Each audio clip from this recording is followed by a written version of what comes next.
idea. It is summer in the Senate, and anyway. So we don't really need a quorum. I'm sure people will be coming and going. We have 3 important topics to cover today. So I think I'll call the meeting to order, whatever that really means. But so we'll come to order. We're going to talk about 3 things today. We're going to talk about the equivalent of Senate File 12, retention grants, et cetera, from some folks who didn't get one. And then we're going to talk about the emergency funding program for child care providers. That's going to be pretty brief. I think we have 8 or so testifiers on the first part. And then at least we'll start the discussion of the DCT challenges, direct care and treatment at DHS, the $38 million problem, which is becoming a problem for sure. And I want to welcome Representative Schultz, who has joined us today by my invitation. I'd also invited Representatives Liebling and who else we invited?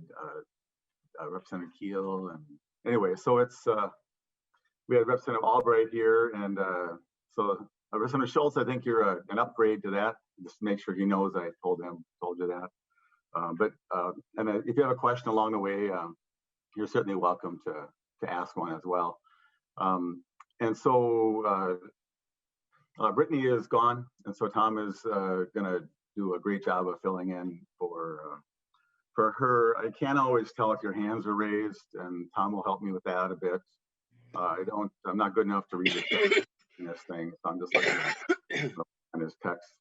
And so if I miss you and you want to ask a question, if you're a member, just don't be shy to speak up like we do in committee ordinarily. So any questions from members about any of that? And hoping to get done around noon.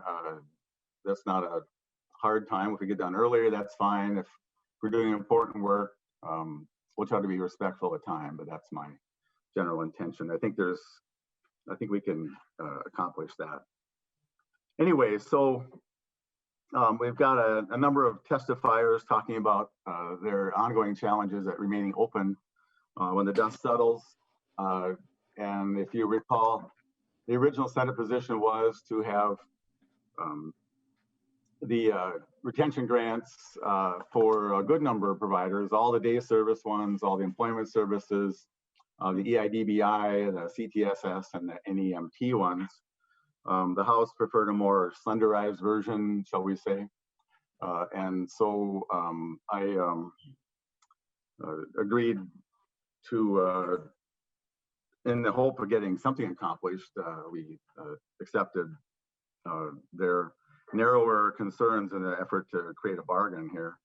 And so it wound up being the day services, employment services, and the EIDBI. And there was some interest in doing CTSS, especially for autism, but we had a hard time carving that apart. And I think there still might be a will toward autism on the part of the House, not to speak for them, but that seems like there was some agreement about that particular niche. But it's hard to separate the CTSS autism from the non-autism part. And if there's a way to do that, I'm very interested in that, because I'm very interested in all the CTSS, but just in an effort to get something to go. Just for people's remembering history, we acted on this topic in Senate File 3694 way back in March. That was our last meeting that we had that was live. That was the only hearing that day, as I recall. And I was very happy that we could get the bill moved at least to finance. We then took up Senate File 133 in the first special session. And that was, the governor was officially neutral on that. There was an amendment adopted that kind of made it clunky for the COVID money. And then we did Senate File 12, which had extensive technical advice from the department and MMB. And we were quite persuaded that every word of that was workable. Under the COVID money, that was $30.4 million. We had gotten a indication on the first $30 million package that the governor was neutral. And I never got any indication that they were taking any position, even as supportive as neutral, as recently as the day of our special session. And then I come to find out that it was in discussions with leadership and that the budget commissioner was using it as a bargaining chip to get 3 items that the governor wanted. And I thought that was pretty horrible. So, and so I wrote him the night before the special session. I said I'd heard this, that I thought that was not true. It couldn't be true. And I asked him to keep it separate. And I reached out to a number of other high-ranking officials, to which I received no reply, including Commissioner Franz and Chief of Staff and the governor and a few others. And so I'm a little frustrated about this, very frankly. And I don't know why this White Hat project has gotten snagged up in the global politics of everything, because these are places that are in desperate needs. And so I'm hoping the governor could simply just do an executive order on the lines that we'll be hearing about the child care order. He's done executive orders to cover housing and the child care and even the zoo for $6 million. But yet we have yet to see anything coming on the disability side. So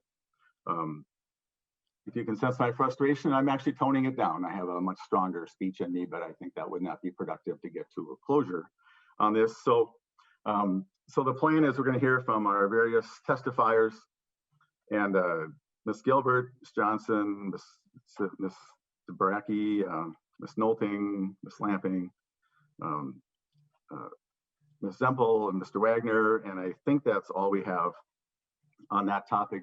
If you were invited or thought you were on the list, let me know toward the end, or send a text to Tom and we'll find a way to work you in. And then we'll hear from the department, and then we'll have an update on these child care provider things, and then we'll move into the direct care and treatment thing. Hey, so Jim. Any questions from members about this? Senator Bingham. Yeah, Mr. Chair, thank you. I just have a quick question. So it's your desire that the governor does an executive order on this issue? Well, it's my desire that we do anything. I'd love to pass it again. We could pass it again next time, and the House. I didn't hear a mention on the floor of it, and I know that when we were in negotiations, it was very clear from the House negotiators that they didn't feel they had the authority to establish the money thing, and that it was going to be a leadership thing. And I don't fault them for that. I understand the world of middle management, because you and I are there. But so the time is going by, and we may hear today that these places are in some dire straits. Yeah. And so I believe the governor has it as another way to solve this. I'm looking for any way out of this. And so He assures me he cares about people with disabilities. And I think a good way to show that would be to help out these providers we're going to be hearing.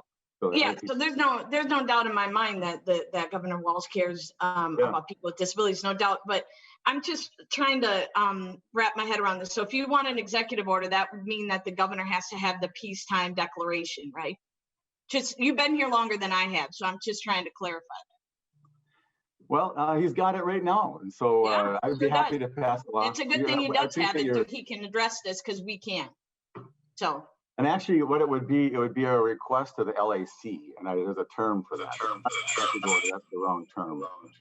Yeah. But anyway, you win the point there. Thanks, Senator Bingham. Any other members with comments before we get going? Senator Kiffmeyer, you're unmuted. Did you want to say something? Thank you, Mr. Chairman. I was just wondering if the usual Senate rules apply, that we address the chair and have an orderly committee hearing in order to request to speak through the chair. That would be correct, right? Thanks, Senator Kiffmeyer. Thank you, Mr. Chair. And but I'm a little flexible. This Zoom thing is really weird, and so customarily, and your point is well taken, and we do need to keep order. And for the testifiers who are coming, that's how we do it. And then if people have a question of you. Anyway, so any other members have any comments? Anyway, so what we're going to do is run through the testimony with no questions. We'll give each person 2 or 3 minutes, and then then the commissioner will come. We'll have some kind of a dialogue along the way. So Ms. Gilbert, welcome to the committee, and I'm sorry that we have to have you to talk about this today, but please, and so what I've asked people to talk about is, how is the partial funding working? How much does that get them? And how stable are their businesses? And that kind of flavor. So we've had a number of hearings on this. So just generally the plight of the challenge of the whole industry is well known and not productive for today. So anyway, I know you're going to do a great job. So Ms. Gilbert, welcome to the committee with all that pressure on you now. So thank you and good morning, Mr. Chair and committee members. My name is Brenda Geldert. I am the Executive Director of Options Incorporated in Big Lake. We have been in service for almost 41 years, serving 258 people in the greater Sherburne County area. I appreciate the opportunity to speak on the reopening of programs to congregate care individuals that we serve. You know, we were surprised when the Department of Human Service announced that on July 12th that they were turning that dial and allowing us to provide those services. However, what was failed to be included in the widespread press releases is that we still had to follow very limited capacity and in hours and how we provide those services. So certainly, while it sounded that it would be great for us to be able to return to normal, you know, we really could only serve an additional few people because we were already serving individuals who lived with family or independently. So currently we are open and operating under those limitations of no more than 50 people on site, including staff, and no longer than 3 hours at a time. We've identified in our best case scenario, when we have everyone in and can secure necessary authorizations and informed consents, that we're projecting our monthly gross revenue to be 33% of our historic average. So that will put us in a continued monthly loss of right over $103,000. In June, our revenue was 17% of our historic revenue. So, you know, we are continuing to lose a great amount of money each month. Our reserves are quickly running out. We are, as most nonprofits, self-funded for unemployment, so we have that obligation. So certainly making the decision and determination to close, we have to take that into consideration, that we have to be able to pay our unemployed employees into the extent that they deserve. So we are working with our city of Big Lake and Sherburne County, trying to find money, some way to help us, you know, bridge what's going on right now. But, you know, that certainly is a Band-Aid. You know, we need to have some sort of interest from the governor, from the Department of Human Services, from the legislature to preserve us. Otherwise, I think we're all getting a little battle weary, and we would be forced to make difficult decisions. Well, thank you. Well, I appreciate that, and I have a bunch of my own questions, but I'll keep my rule that we'll come back to. That was actually a good amount of time, and I think with some pointed points there. So let's just keep moving. And so, Ms. Johnson, welcome to the committee. Are you out there somewhere? Good morning, Chair Abler and committee. Hi. Hi, my name is Julie Johnson, and I work at MSS, an organization that provides day and employment supports to adults with disabilities.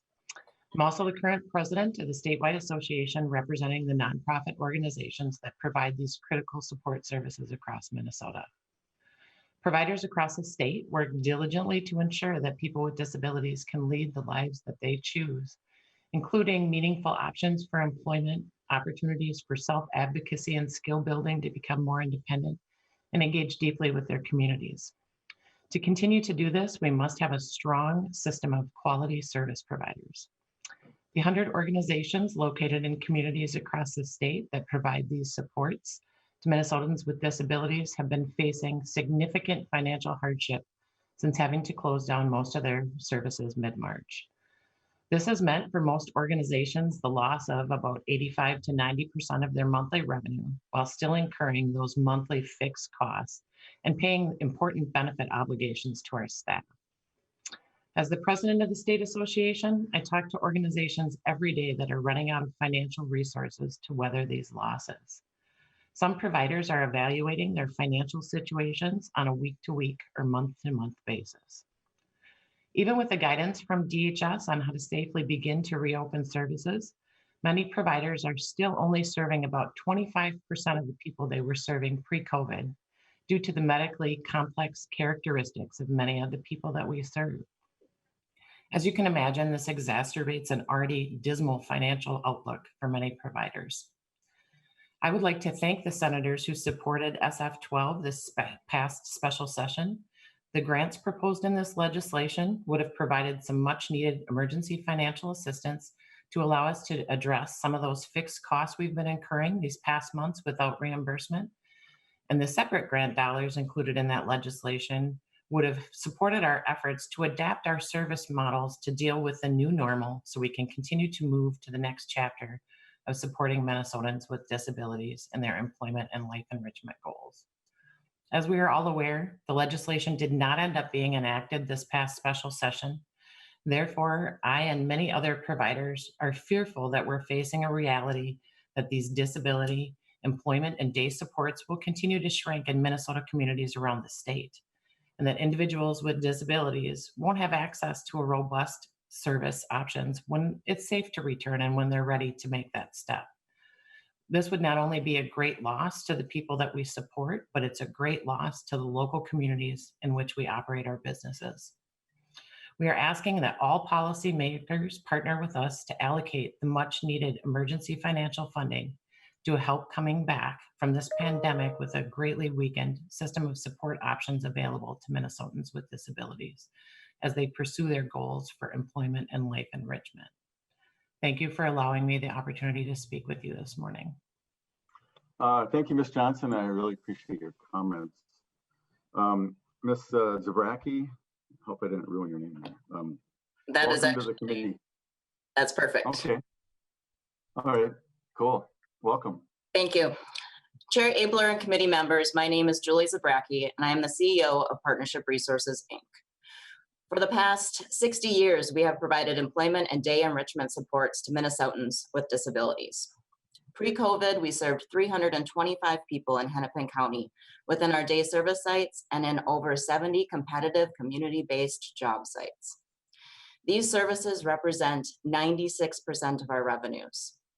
Today, with the options of virtual and limited in-person services, we are now once again serving 75% of those clients. But we are doing so with a 70% reduction in revenue.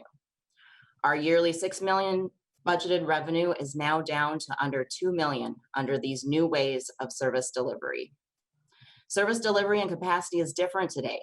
It doesn't cover our direct expenses, let alone our administrative and fixed costs. The economies of scale just are not there. And we've tried. We've laid off half of our employees and need to cut more. But how do we do that during a time where safety alone requires more staff resources? As another cost-saving measure, we closed one of our facilities this month. If I close another, I will not have the space to serve the individuals that want and need in-person services today, let alone the ones that want to and choose to return tomorrow. Some businesses in the community are experiencing the same increased costs and capacity restrictions, but they can raise prices to offset this. Our state regulated rate system does not allow us to do this. At this point, I don't have any more expenses to cut, and the reserves that I built over the last 20 years were drained during our closure. Without emergency funding, our organization will have to close before the end of the year. But that's not the worst part of this story. Many businesses are closing, but this is different. If a restaurant closes, we as customers have alternatives to finding a meal. But what are the alternatives for people with disabilities if our programs close? We opened 60 years ago based on the idea that the community would be a better place if it included all individuals. On Sunday, the governor released a statement that said, "More than ever, we must reaffirm our commitment to ensuring that Minnesotans with disabilities are fully included in our communities and ensuring that everyone has access to the support and services that they need to live their fullest lives." The supports and services built for people with disabilities to be part of the community is crumbling as we speak. Our state is choosing to let this happen despite being told over and over by us that it would be the end result. Our state is choosing this. We will all have to live with the impact of this, that people with disabilities will not have access to the employment and life enrichment supports and services that they need to live their fullest lives. I believe that our One Minnesota will be significantly lacking of people with intellectual and developmental disabilities in the community if something doesn't change today. Is this the impact that we want to be known for as a state? Thank you, Senators, for your time and for your support in the recent special sessions to try to advance legislation allocating emergency funding to help address this issue. I ask that all of our state leaders step up and work together in the upcoming days and weeks to do what is right and pass legislation to help prevent the further crumbling of these employment and day enrichment support services that are so critical to the lives of Minnesotans with disabilities. Thank you. Thank you, Mr. Bracke. Yeah, that was one of the saddest speeches I've ever heard. So, I'm sorry. I got to keep moving. So, Ms. Nolting, I don't think you're going to cheer us up anymore, but this is a conversation we have to have. So, thank you for adding to it, and welcome to the committee. Chair Abler and committee members, my name is Renee Nolting. I'm the executive director of WCI, known as West Central Industries, located in West Central Minnesota and Wilmer. WCI serves over 250 persons with barriers to employment. About 100 of them get services under day treatment and habilitation called DT&H due to their physical or mental disability. In DT&H, we provide job skills training, employment, volunteering, and life enrichment non-vocational activities. March 20th changed everything. Due to COVID-19, we shut down programming and we furloughed all but a couple of administrative staff. Without seeing clients, there was no funding to address monthly utilities, insurance, vehicle payments, support staff, and staff benefits. In June, furloughs turned into permanent layoffs for several staff. We've made deep cuts in operations, but our DT&H program still lost $80,000 over 3 months between April and June. Retaining funding from the state would be a huge help to WCI and our peers in Minnesota in similar predicaments. We had calls from our clients daily missing WCI and the staff that they worked with. On July 6th, we welcomed back about a dozen clients that lived independently or with family. On July 22nd, we began serving people who were in group homes under the DHS COVID guidelines that allowed 50% of our participants at a 3-hour time slot. In the past, it was a 6-hour time slot. We care about the safety of our staff and the people we serve, and we have a strong COVID preparedness plan in place and followed. Having been able to serve 100 clients a day at 6 hours a day to now serving 50% of them at only a 3-hour day is challenging. It's challenging to pay our bills. Our board of directors did not set a yearly budget with a fiscal year ending July 1 of 2020. Instead, we wrote a quarterly budget projection for July through September. We will revisit this projection monthly to calculate cash flow and our viability to continue service. On behalf of WCI and our peers, we need the state support for DT&H programs so they can continue to positively impact the lives of disabled persons in Minnesota. I welcome here anytime, and on behalf of WCI and my peers, thank you for listening. Oh, thank you very much. And I have lots of questions, but I'm not going to ask any. Ms. Lamping, welcome back to the committee. Are you there? Thank you. Good morning, Chair Abler and committee members. Thank you for allowing me to speak to the committee once again. My name is Dawn Lamping. I'm the executive director at FST, which is located in northern Minnesota, about 40 miles west of Duluth. FST provides adult day services, day treatment and habilitation, pre-vocational and employment supports to about 60 older adults and individuals with disabilities. FST supports a diverse group of individuals.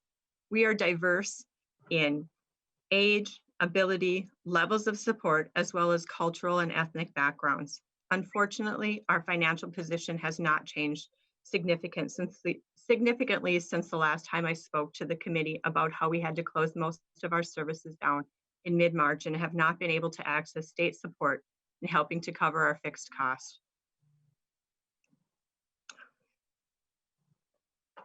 Even with the grants and donations that we've received from our generous community, we are getting closer each day to the point when the FST Board of Directors and I need to make the decision to begin to dismantle and permanently close the program. On July 12th, DHS issued a wide-reaching announcement proclaiming that day services are now back open for all people with disabilities.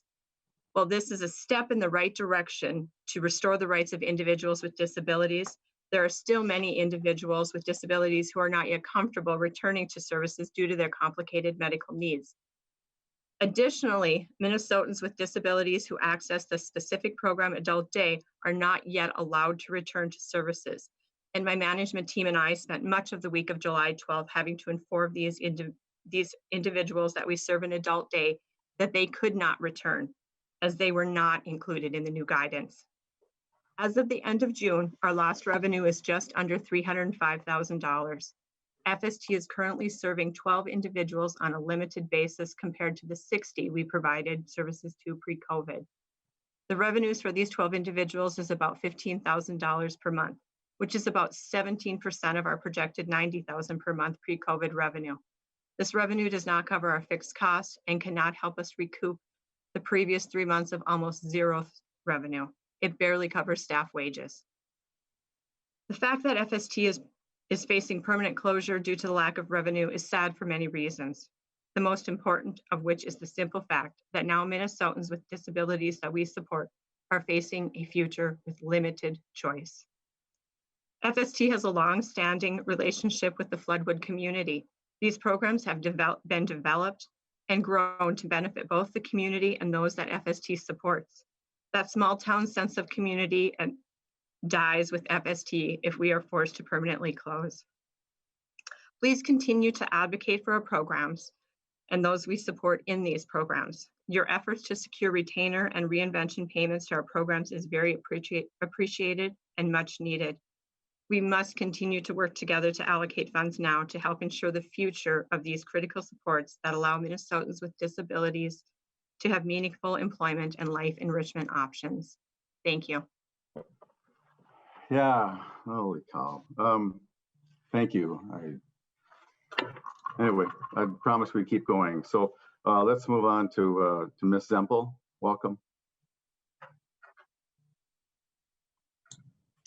Thank you. Thank you, senators, representatives, and members of the committee for this hearing. I am Glennis Zempel, the Director of Operations at Interact Center for the Visual and Performing Arts. Next year, Interact will celebrate its 25th year of providing innovative programming in the arts for adults with disabilities. We currently have around 120 artists of various disabilities and a wide range of ages. Our artists were without direction and the help they needed the 2 months we were unable to provide services. Many had serious mental health issues. We have testimonies of how important our services are for their continued physical, mental, and emotional health. Luckily, Interact Center had a surplus from previous years, and we also received a PPP loan, so we have been able to weather the financial storm so far.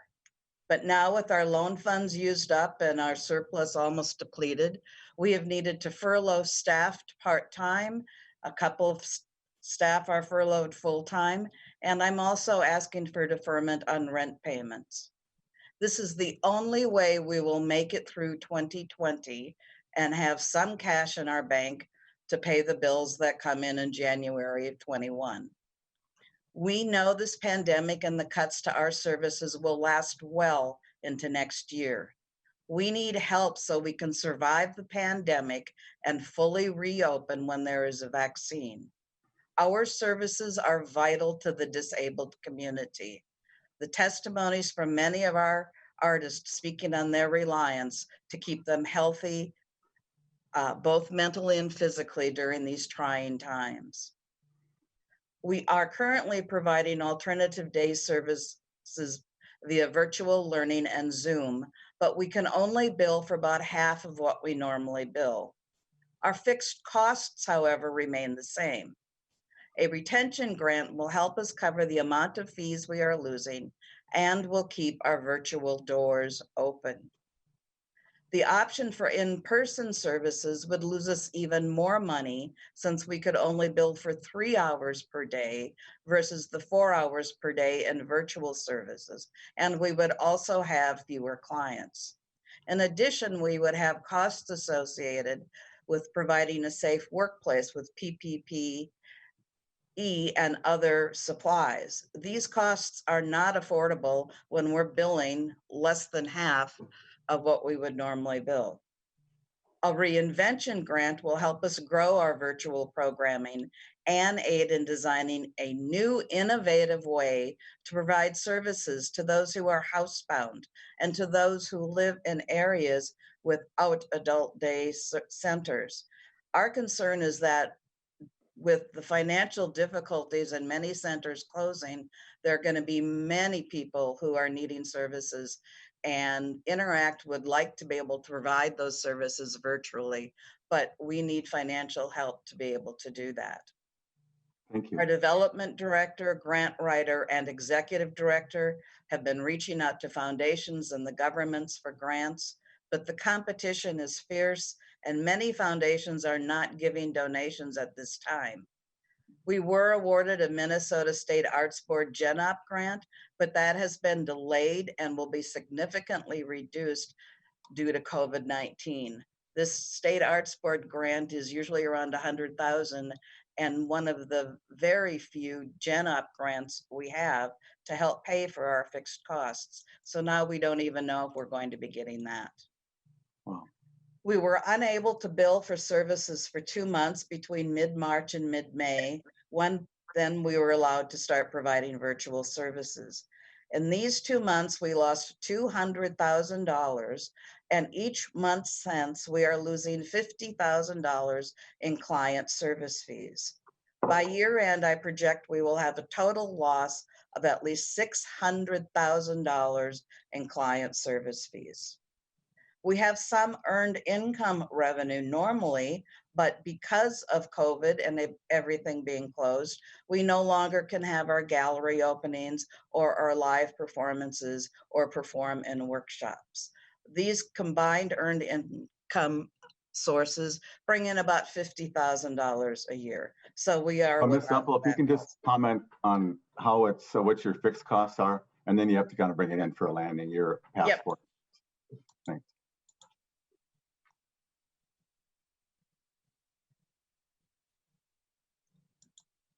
So yeah, our fixed costs are basically our payroll and our rent, and that is right around $100,000 a month. And the ending is, these large amounts can't be made up with foundation grants or individual contributions. We need your help. Yeah. Well, thank you, and I'm sorry to cut you short, but it's. That's okay. Yeah, anyway, just so many challenges. Mr. Wagner, and I don't know if Rise or Achieve was planning to comment, and if you are, just send me a text or something. But otherwise, Mr. Wagner is the last testifier from the ARC. Are you there? There you are. I am. Thank you, sir. Good morning, Mr. Chair and members. Thank you for the opportunity to testify on behalf of ARC Minnesota this morning. My name is Bob Wagner, and I'm here to speak in support of Senate File 12, especially the public health grants outlined in the bill. I must add, though, my heart goes out to the previous speakers, your organizations, and especially the people you serve. In my many years working for disability service providers and lead agencies in our state, I've seen the transformative nature of competitive, integrated employment for people with disabilities.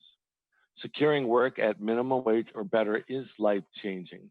Helping people build relationships, afford homes of their own, and foster belonging in their communities. I know this from personal experience. I live with the challenges and savage gift of a spinal cord injury. I know what it's like to be unemployed for years and how life-changing it is to return to work. Sunday, we celebrated ADA's 30th anniversary, which gave us access to buildings, transportation, education, so that we can pursue happiness and fully contribute to our communities. Individualized employment is a key part of it because it helps people promote their unique skills and capacities. It can be that simple to help individuals get in the door that will result in a job. As an example, I was an employment lead for 15 plus years at Ramsey County Disability Services. During that time, our employment rate for employment providers was 20% at its highest. For the past 3 years, I worked for a community provider who only does customized employment. During that time span, their employment rate was 75%. For many people with disabilities, though, the pandemic has taken a severe toll on their employment and employment supports, as we've just heard. Since the pandemic began in March, 1 in 5 workers with disabilities have lost their employment. These are real people losing real jobs. It poses a long-term threat to our advances in integrated employment. Furthermore, if individuals who lose their job are then transitioned into a center-based program, they are at significantly greater risk of contracting COVID-19. These factors highlight the importance of identifying creative opportunities and strategies to help people with disabilities transition into individualized community-based jobs. To that end, we are grateful for your work, Chair Abler, and your partners in the House and DHS, which resulted in the public health grants in Section 5. These grants can help ensure service providers will have greater capacity for individualized employment supports while reducing the risk of COVID-19 transmission. The lessons learned through these grant funds will inform the way Minnesota restructures and builds capacity for employment supports for years to come. This is a crisis, a severe crisis, but within that crisis, there is opportunity. Thank you again for your leadership on behalf of Minnesotans with disabilities statewide. We remain optimistic that bipartisan and bicameral support for this proposal will help ensure it is passed when the legislature reconvenes in future special sessions. Well, thank you, Mr. Wagner, and I appreciate you calling out the now called public health grants, which was a creation of the House and part of our effort to collaborate. And I thought that was a good addition to what we were trying to accomplish. And so I thought on behalf of the Senate, it'd be a good thing to try to promote. So thanks for that. Commissioner, I have a question for you. You're up next. Was anybody from Achieve or Rise hoping to talk today? If not, I don't think they're on today, Senator Abler. They're not? I don't believe so. Okay, well, thank you. So Commissioner, do you want us to have a discussion with some of the folks first, or do you want to just make your comments? I think that'd probably be the best, but I'll give it your choice. If you wanted to go now, it would be appropriate. If I could just make a few comments. Please, yeah. Welcome to the Zoom land today. Yes, thank you, Chair Abler and members of the committee. First, let me say once again that the governor and I both care deeply about people with disabilities. Second, let me say that while the governor and I have both put the health and safety of Minnesotans above all else since the first COVID case appeared in Minnesota, we also understand the value of the social and emotional health supports that day providers offer to the people they support. And we understand the toll that disruptions in those supports have taken on people who rely on them as part of their daily lives and routines. If I may, I'd like to lift up once again some of the steps we've taken in support of adults with disabilities since the start of the pandemic. One of the very first things we did in the Department of Human Services was to ensure uninterrupted coverage for all Minnesotans who rely on Medicaid benefits. We raised visibility to people with disabilities and others who live in congregate care settings through the At-Risk Populations Work Group. We clarified that the governor's executive order outlawing eviction included people with disabilities and helped to craft Executive Order 2055 that spelled out the rights of people with disabilities to make decisions about their own lives. Then we clarified that day providers could offer their services remotely, took progressive steps to safely support people going to work and out into the community, opened the day centers for people coming from their own homes and then from group homes. I continue to meet every other week with the Moore Association to look for additional ways to turn the dial and allow additional openings of these services. But you don't want to hear any more of that today. You want to know where we are on supporting retainer payments to support these providers and covering the fixed costs that billings for the few individuals willing to return at this point to their day centers don't sufficiently cover. We have looked at using our executive order authority to direct general fund dollars. We have looked at using FMAP funds. We have looked at using our standing 12A10 authority. We've looked at flexing the absent day policy in day services. None of them pass muster for us to employ without the legislature appropriating the money. And of course, without a state appropriation of funds, we cannot apply for the federal matching dollars that 35 other states have received to make these payments. My understanding is that other states' departments of human services do have more flexibility than we do to administer their Medicaid services. The governor already has a significant number of requests for worthy causes from the COVID Relief Fund, otherwise known as the CARES Act funding, which exceed the funding available, and those requests are only growing. During the recent special session, the administration identified a supplemental budget option that would have allowed DHS to seek the federal waiver from CMS without utilizing CRF funds. It is our hope that that proposal can get across the finish line in a future special session.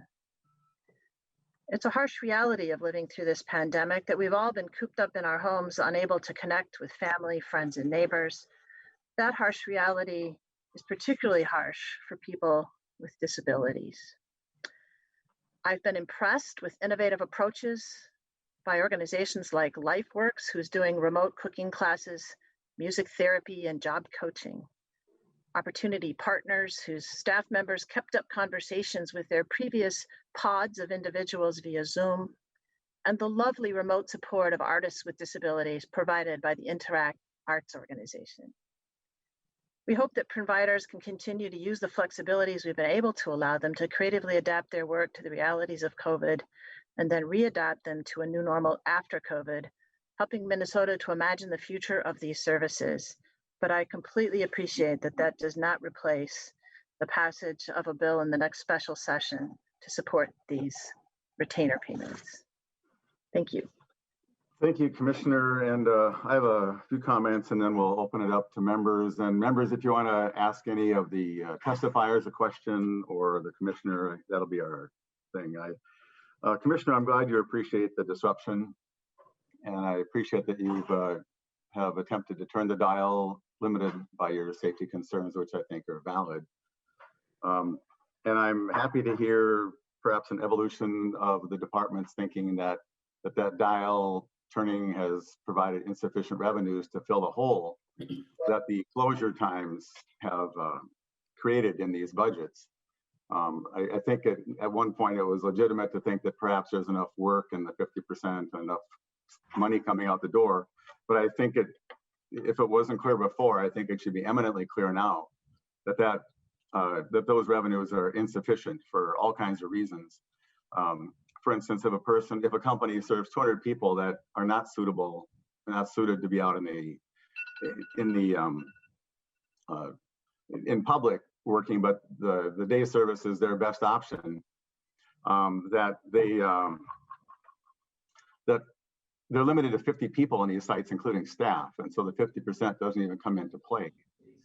And so they may be serving 30 people at 3 hours, and the transportation costs are just prohibitive to do a second shift. And so I'm happy to see that we're moving forward in our conversation. You said two things that I'd like you to comment on. One is that the governor was reticent to use COVID money. In the first special session, the governor was neutral on our 30 million. And I had every reason to expect that 30.4 was a lot like 30. And I did not hear one word of pushback from anybody about that COVID money was a problem. And so I'll let you comment on that. But also, you mentioned a proposal, which until I got an email from somebody who was snarky with me about why didn't I do the proposal, I had no idea there was a proposal.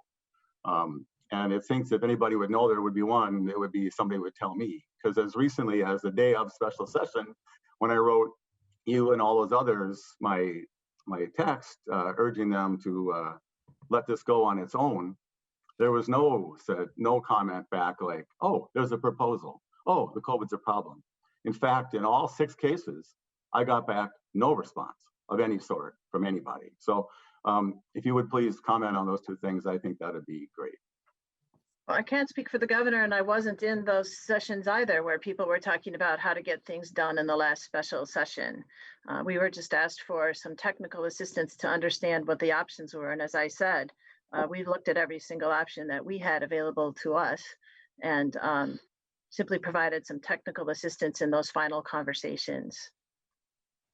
Well, Commissioner, let's just go back to the COVID thing. If you listen to your comments, it seems like there was some overcrowding of COVID requests, and this was one of the ones that got pushed aside due to interest by, over interest. I never heard that. This is the first I've heard of that. And so apparently you were privy to something on that topic that somebody mentioned to you. So if the COVID money wasn't tenable, I wouldn't have promoted it.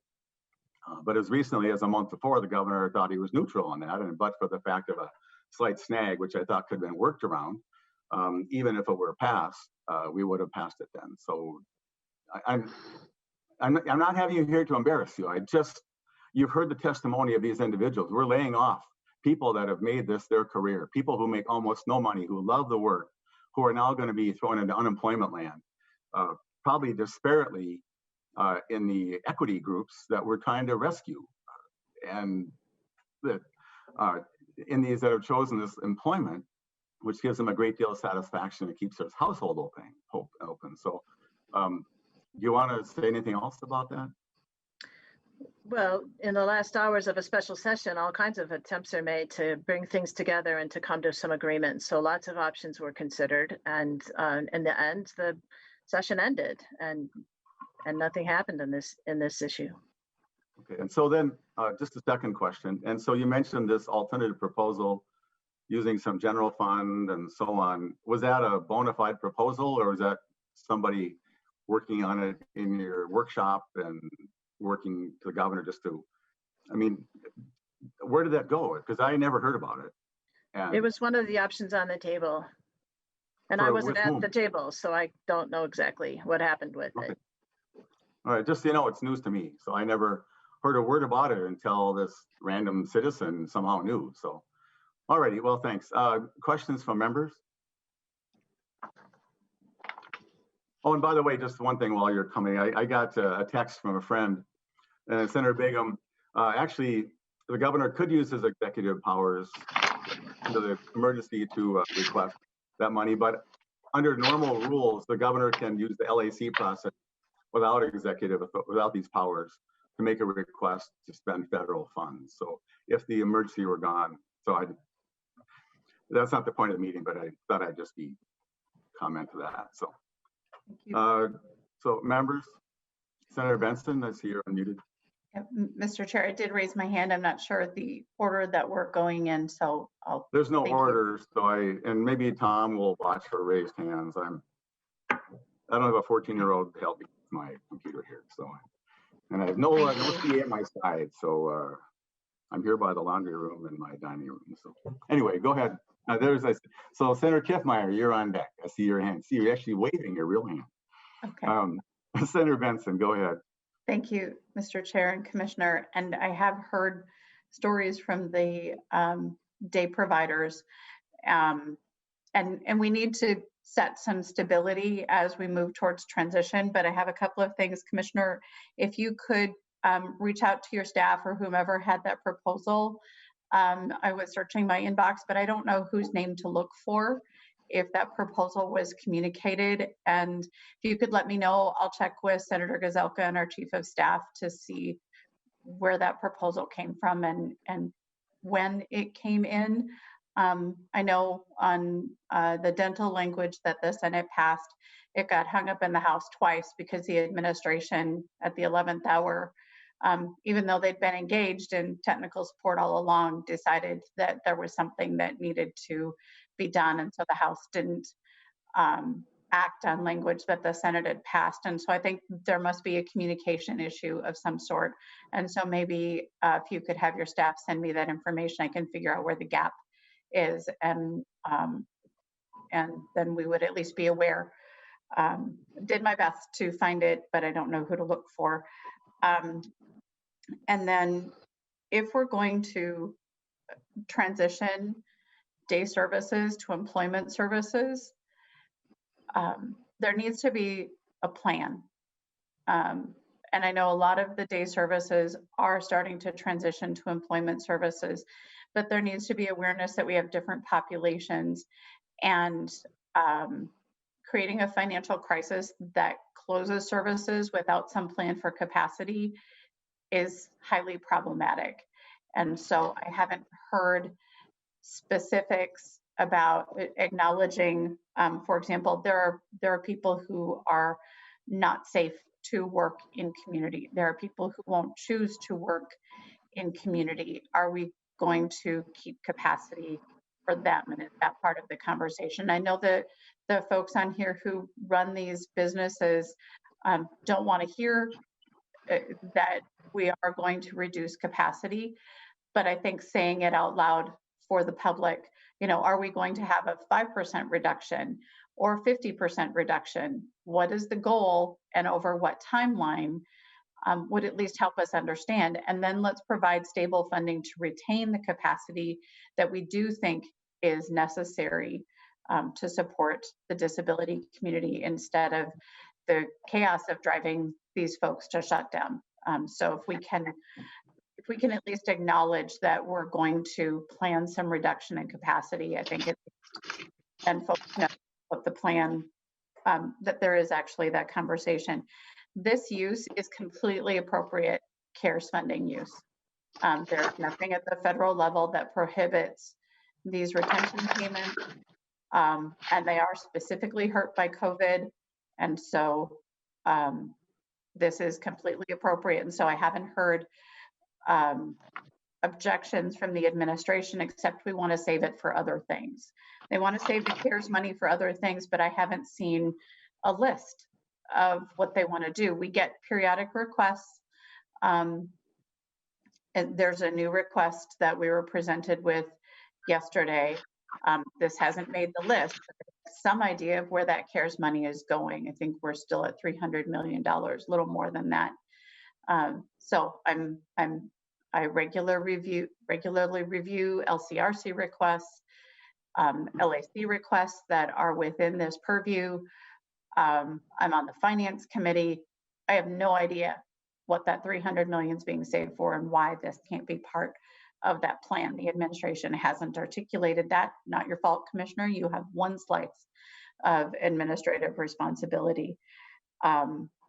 So I think, and also an awareness that we are entering a time of very high unemployment.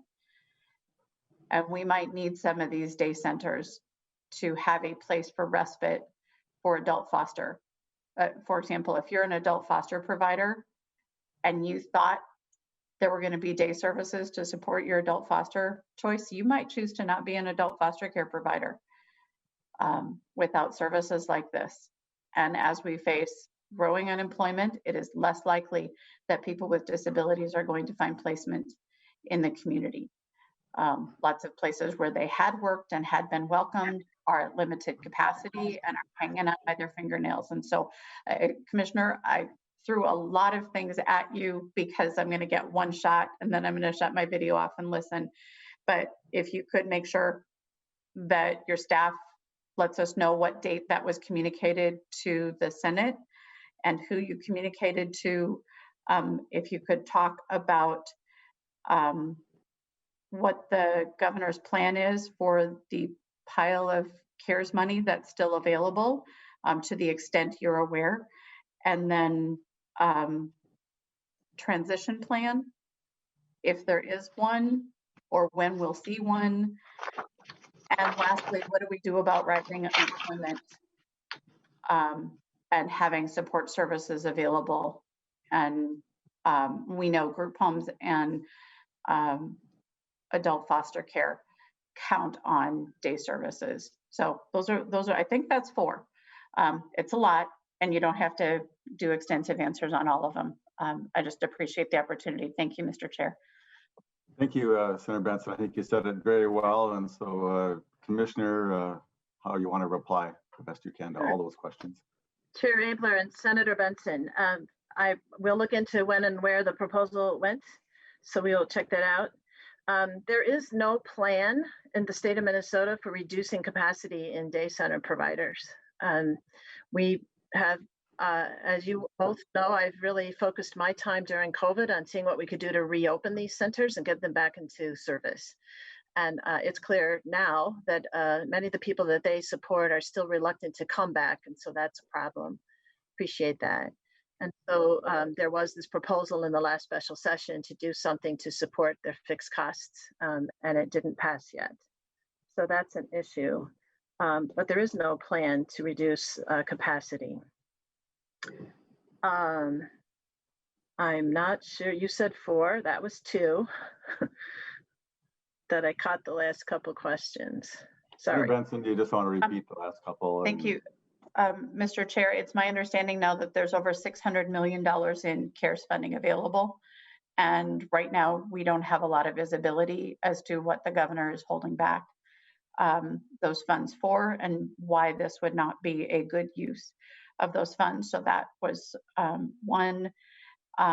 Did we talk about having capacity in place for those people who are not suitable for in community activities? And then with rising unemployment, do we want to make sure there are resources available for especially adult foster care and group home support? Thank you. Mr. Chair, Senator Benson. So I don't know all of the requests that are coming in for CRF funds or what the governor has on his priority list. I do know the most recent one that flowed through the Department of Human Services was announced and reported in the Star Tribune yesterday or today to support shelter for homeless people, some of whom are also people with disabilities. And so there's a crisis, as you've heard, in terms of people living in an unsheltered places in our cities. And so supporting shelter for the homeless is one of the things that most recently flowed through our process into out of the CRF fund. But I don't know what the total priority list is or what other requests are coming in. And yes, of course, we're going to need to be thinking over the next year about. Go ahead, keep going.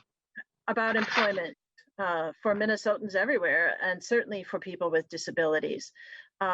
Executive Order 2055 reminded people of the place of people with disabilities in our community, and that they also deserve to be out in community and to have the opportunity for employment. And so we're going to all be needing to be creative about how we're going to help people under these circumstances have employment in the community. So we'll need to begin to think about that. It's a good reminder. Thank you for bringing that up. All right. So I've got Kiffmeyer, Hoffman, and Isaacson. So Senator Kiffmeyer. Thank you, Mr. Chair. Before I start, Mr. Chair, if you could just remind folks who would be on the Zoom call, we're getting a lot of extra noise, if they could just mute unless they've been called on you to speak. Yeah, so I just see Senate media is not muted. I'm not sure they're loud at all, but. And someone, Roberta. Oh yeah, and Roberta. So anyway, so yeah, thank you for that. Good advice. There'll be a book on Zoom protocol coming out after this COVID thing about how to. I agree, Mr. Chair, and I actually think that. Go ahead. Thank you, Mr. Chair. I would absolutely agree. I am sure there's going to be late night humor segments in regards to Zoom calls and a variety of things. Matter of fact, some of them already come, so I appreciate that. Thank you, Commissioner, for your being here today. I know you have a very busy schedule and really appreciate that. One of the things that I hear you say, though, Commissioner, is that you and the governor care deeply and you understand. That's why this is so baffling, because people who care deeply and who understand take action. They don't sit passively and wait for somebody else to take action, or the legislature or somebody else. And especially when I realized this was a known issue in early May, when there was money that would have taken care of the federally required match. So I just don't understand now why it has being claimed as though this couldn't be taken care of, and that there isn't more of an active effort instead of a passiveness, and it's just really rather baffling. It doesn't really, your words don't fit your actions, and so that's really baffling, and especially that. So I'd like you to explain a little bit more, going back earlier when this was a known issue and money was allowed to fall to the bottom line that could have been used originally for the match. And then also the CARES Act money. Certainly those with disabilities and people in nursing homes, our long-term care must be a priority. We see requests for other agencies and their internal functioning and their expenses. What about nursing homes and people with disabilities? So I'm just a bit baffled by that, especially with 600 million. So if you could address that. And then I want to also comment what I am hearing and what folks are communicating to me is not so much a reluctance to come back for services, but that there's a limited capacity. They're not being allowed to choose to come back. It's more of a limited capacity. Could you respond to these capacity issues that sometimes don't recognize the large space?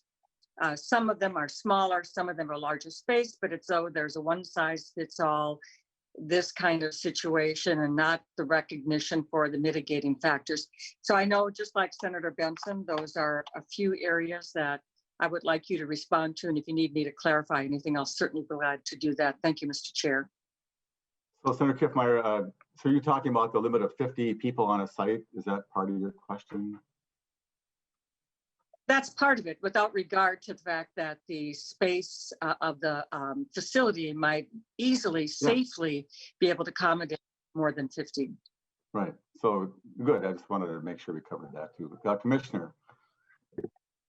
Thank you. So in the very beginning days of COVID, when everyone's work was disrupted and we were sent home and we were trying to understand what our capacity was and what our abilities were to make a difference during the pandemic, we were spending all of our time making sure that people weren't dropped off of Medicaid healthcare and weren't dropped off of SNAP food benefits and MFIP assistance and other cash supports, making sure that people were as safe as possible and kept from the exposure to COVID in as many of our services as we could. And then flexing as many rules as we could to allow people to get their jobs done remotely, to allow people to continue to do telehealth possibilities and that sort of thing. It was only later that we started to really take a look at the emotional and social supports that people also need in their lives and to start to really look at those. And so that's why we didn't step on this opportunity immediately. And we have also had the desire throughout this whole time to do what we could to get people back into service and not simply to cover fixed costs. And so we've been working on that as quickly as we could.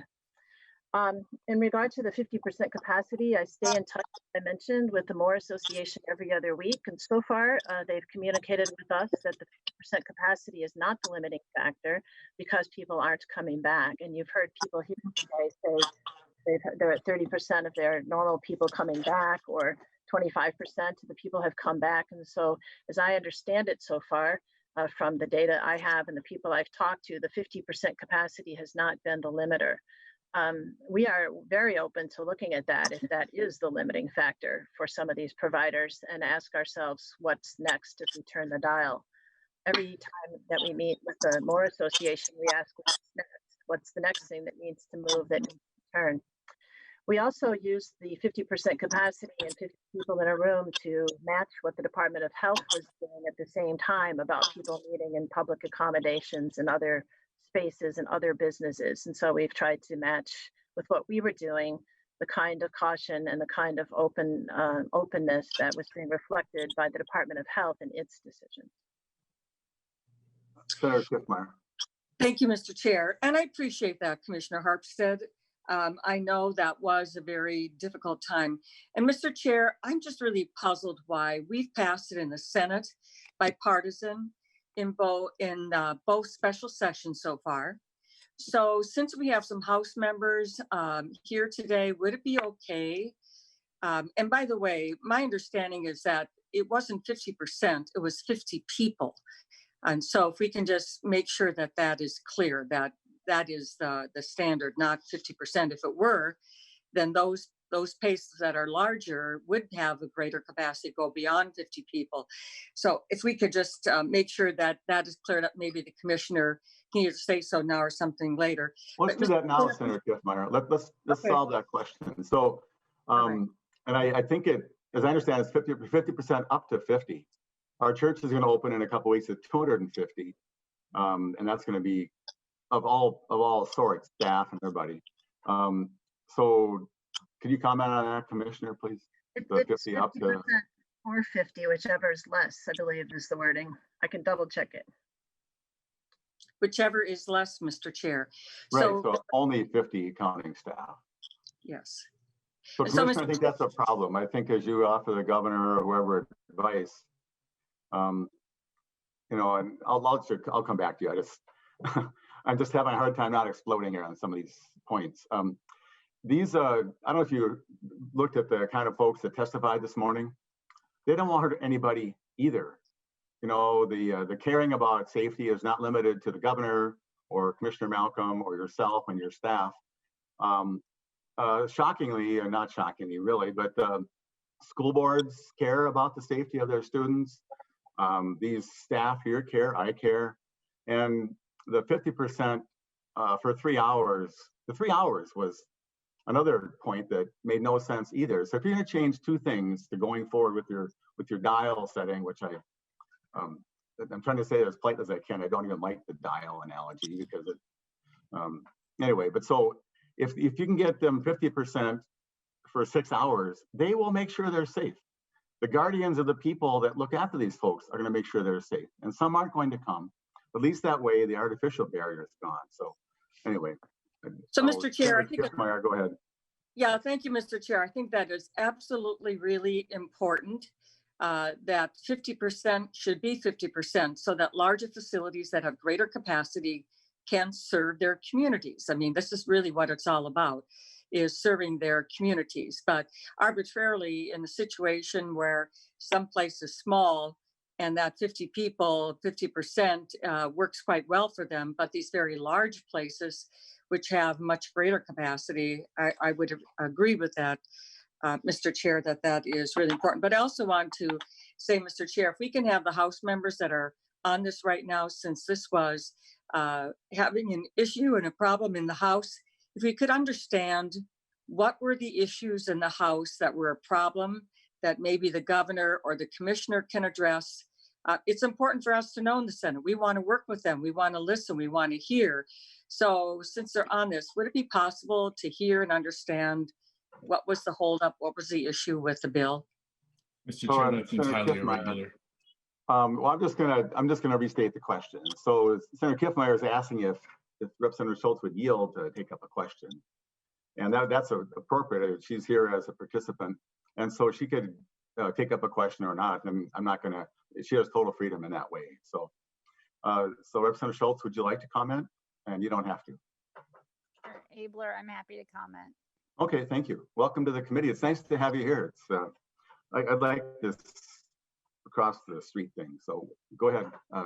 If you want to just comment, and you can have a little dialogue with Senator Kiffmeyer. Sure. So Chair Abler and committee members, you know, House members, the DFL House members are also very concerned and have providers in their districts. And I've spoken to many of my providers, and we want to do as much as we can to use CARES Act dollars to make sure that providers are able to serve their clients. And we worked very hard on Senator Abler's bill to make it workable. So our House research staff, we worked closely with the Senate to make sure that bill was feasible. It's my understanding that the amendment that was added to your bill, Senator Abler, in the first special session made it not feasible. So we had to overcome that barrier. And in the second special session, it's my understanding that we had every intent on passing the bill that we worked so hard with the GOP Senate on the retention grants to cover fixed costs and on the reinvention grants. That was in our supplemental budget bill, and we were told, the House was told that by Senate GOP leadership that if there was no bonding bill, there would be no supplemental budget bill, and that is where this bill was in. So that was the message we got from the Senate GOP. So we have big concerns. We want to make sure we can do as much as possible to help these providers. And we worked very hard with Senate GOP to get language that we could use CARES Act dollars and that we could solve some problems and that it would be feasible according to MMB and the federal government.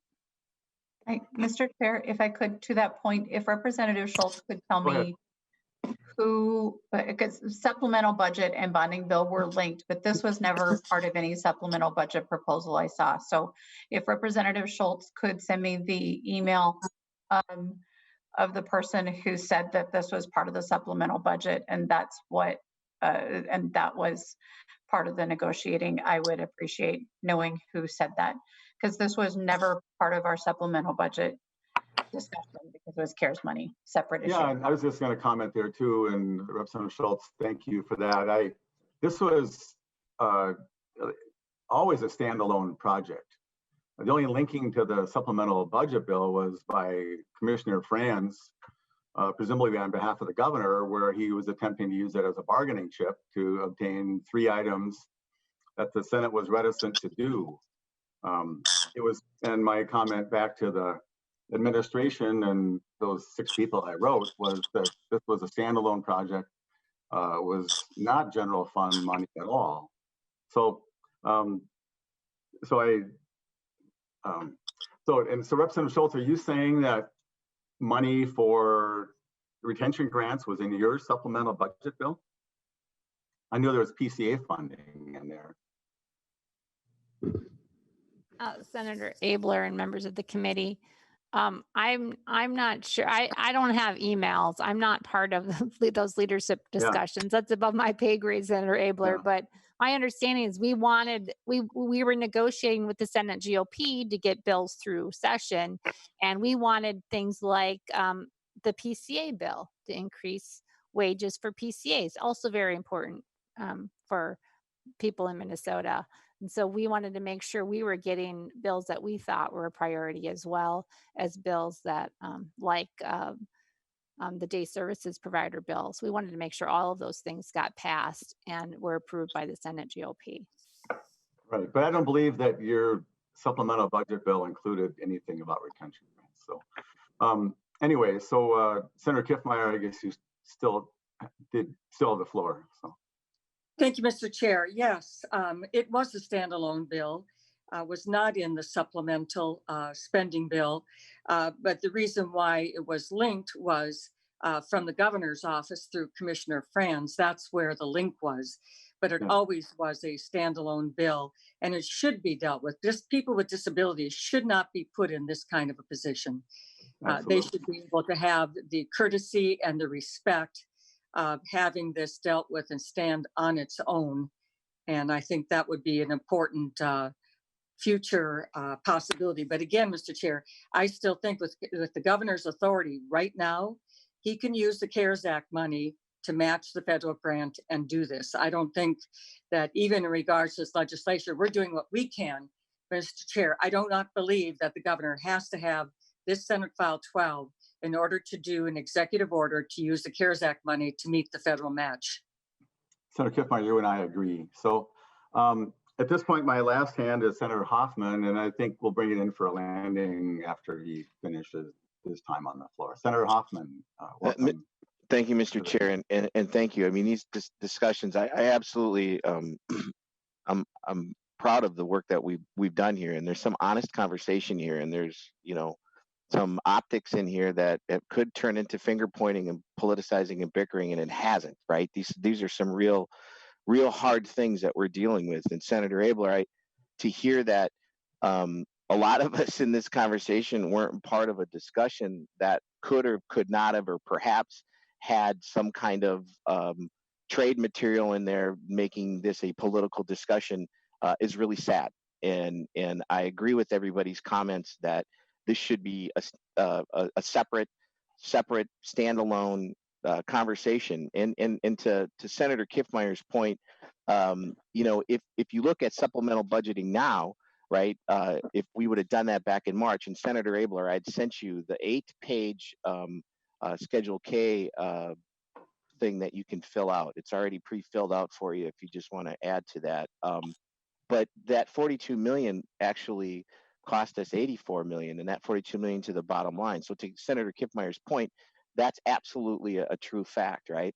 And we know that. And so now there would be new appropriation. And to hear that supplemental budget money was brought in at the last conversation, at least this is the optics, you guys, right? That's all I'm talking about here. I'm not finger pointing, I'm not bickering, but it's really saddens me to hear that. Although I am very happy to hear, Commissioner, thank you for highlighting the points that you guys have been working on. That's really satisfying to me to see that you truly are trying to move forward on it. Now let's together move forward to try to close this loop. And Representative Schultz, thank you for your honest interpretation of what you thought was happening. And even though you weren't in that, corner office, just like me, I kind of feel like the mushroom a lot of times, right? You know what mushrooms are, you guys. But all set aside, Senator Abler, I do want to say that, Senator Benson's point brought up to me a conversation. You need an infrastructure in place.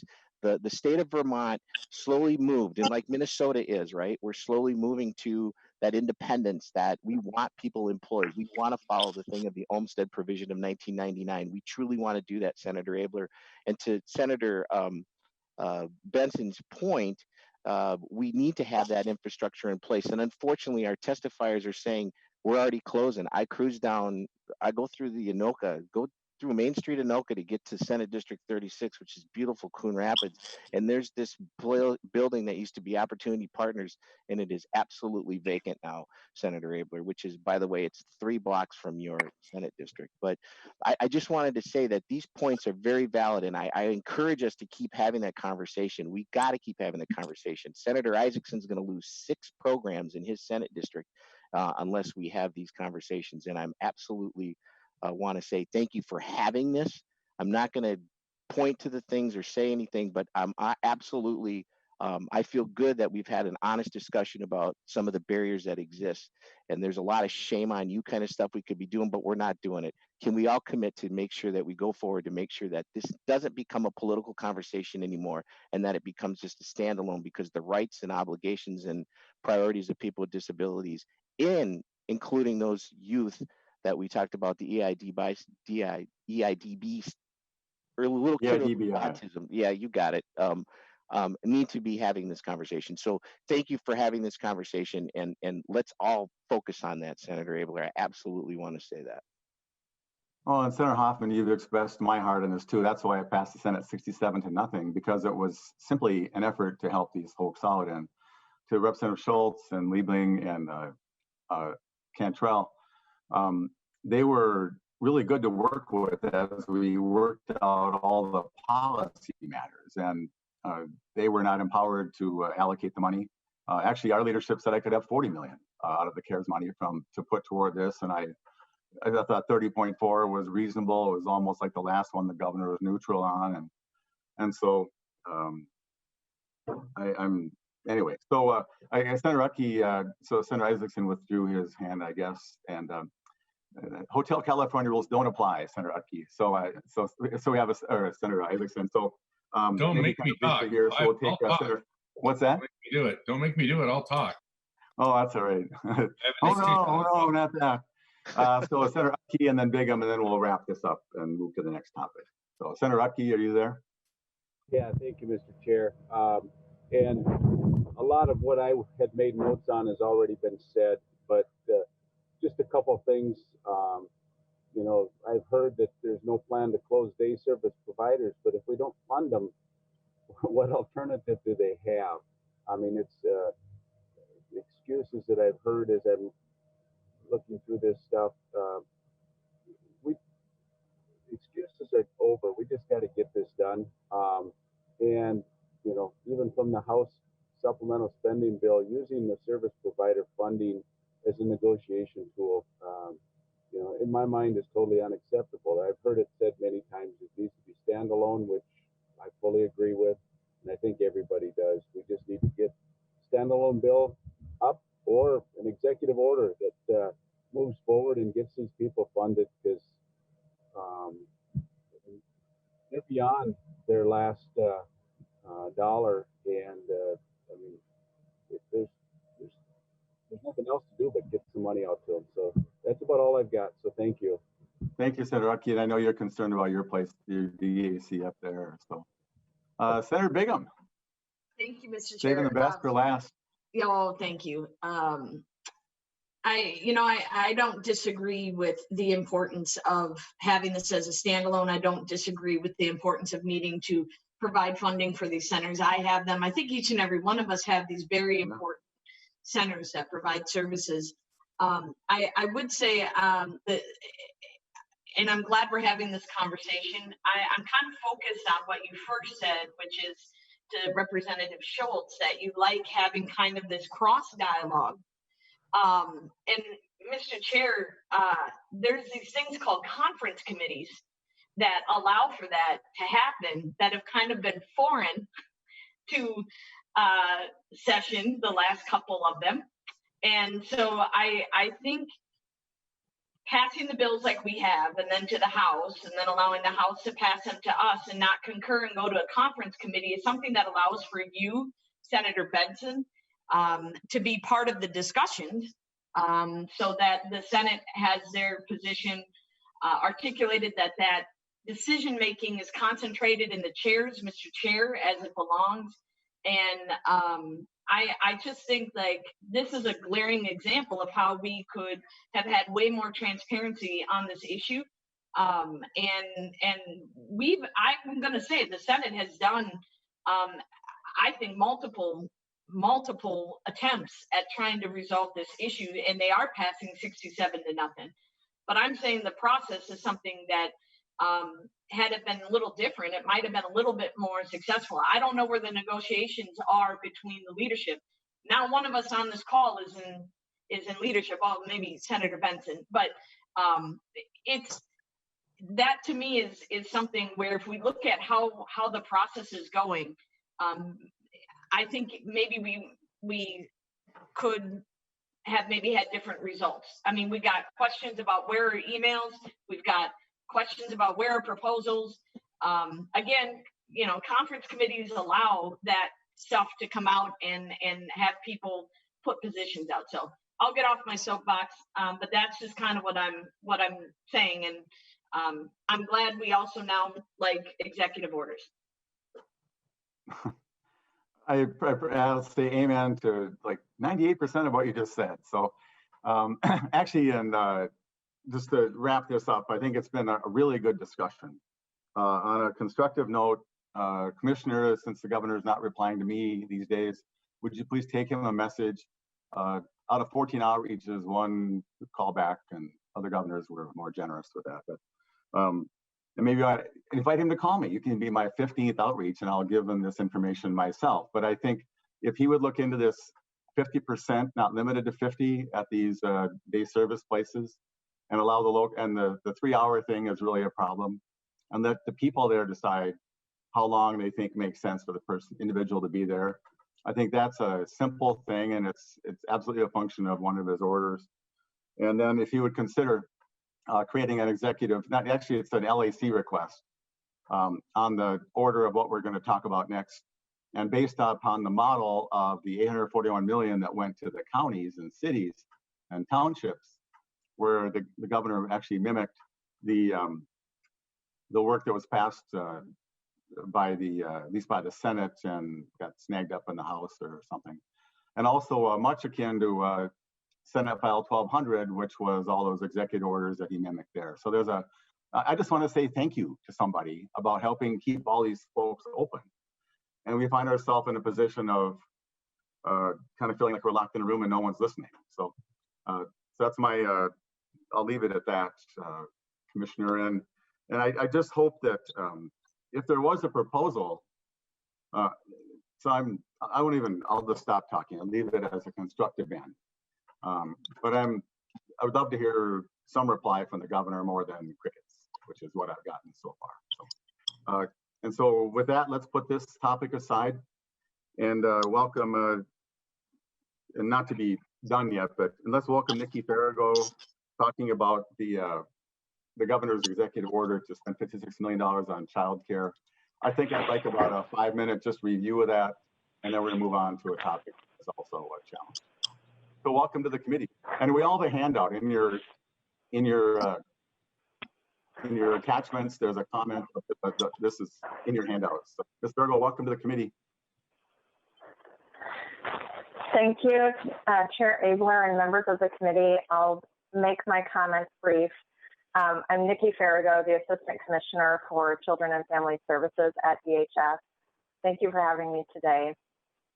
Access to childcare is essential to ensure that Minnesotans can continue to go to work.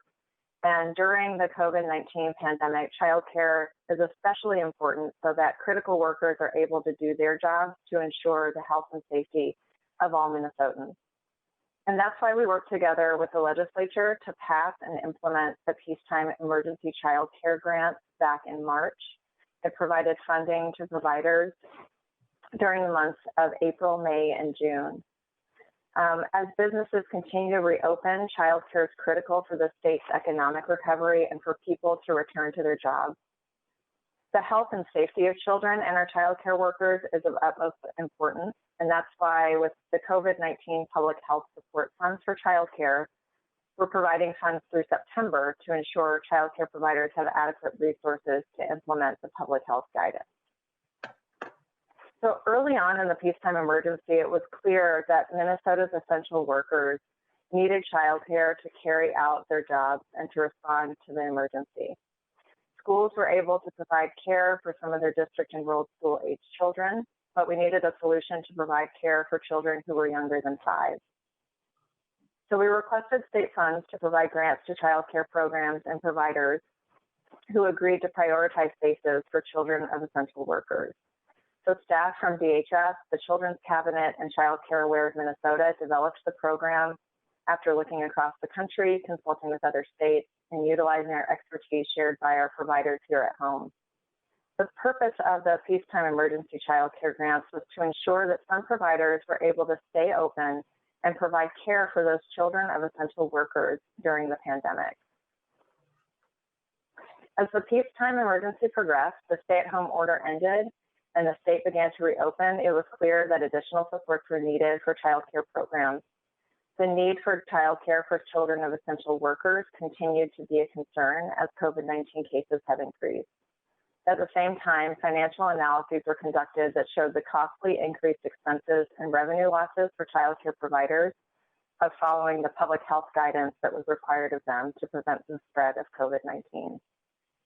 So it was clear that child care providers that remained open or reopened would need to operate at a loss, risking dramatic numbers of closures at a time when we really needed safe, healthy child care. So to respond to this need, the Legislative Advisory Commission approved a request in mid-July to provide federal coronavirus relief funds to all eligible child care providers who had been operating and serving children as of June 15th. As this proposal was developed, the Children's Cabinet and DHS met with legislators from both parties to discuss provider needs for support, and feedback was very supportive. Stakeholders from across the child care provider community were also consulted in advance and provided helpful feedback and strong support.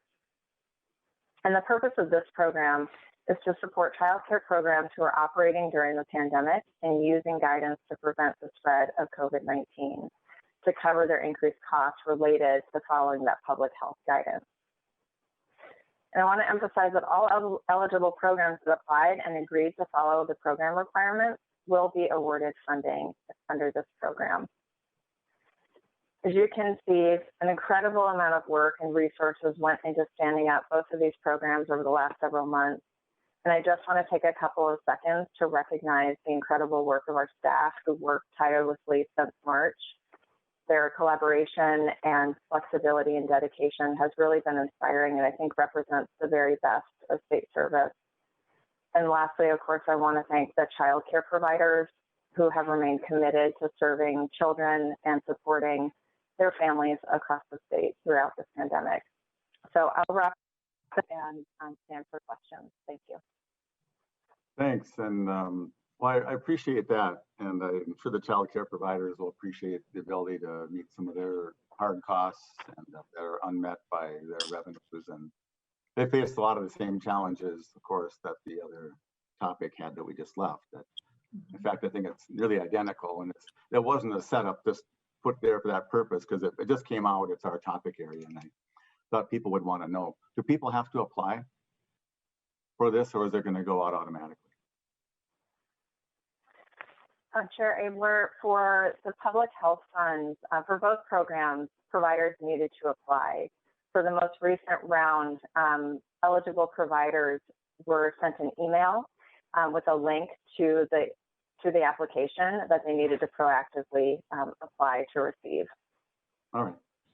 And so it's up to 56. 56 million is the most it could be if somebody just doesn't get around to applying. And is there a deadline that people need to know about getting their application in, or is it thought? The deadline is passed. It was open until 5 p.m. on Sunday, July 26th. And right now we're projecting that we'll spend approximately 52 million of that 56.6 over the next 3 months. All right. Well, thank you. Anybody have a question about this? I don't speak up if you do. Well, I appreciate that. And so you've got about about 8% of the people didn't reply. Do you have an idea why they wouldn't have replied? I can't imagine somebody wouldn't want free money. Do you think that they didn't get communicated with? Or do you have any idea about the 4 million out of the 56 million that people didn't ask for? Chair Abler, so we did have some providers decline the funds. So that would have been based on for a number of reasons, but they could have felt that they weren't able to meet the requirements of the grant. I'm also curious about those that did not respond, and we're working with Child Care Aware to better understand why those providers didn't participate.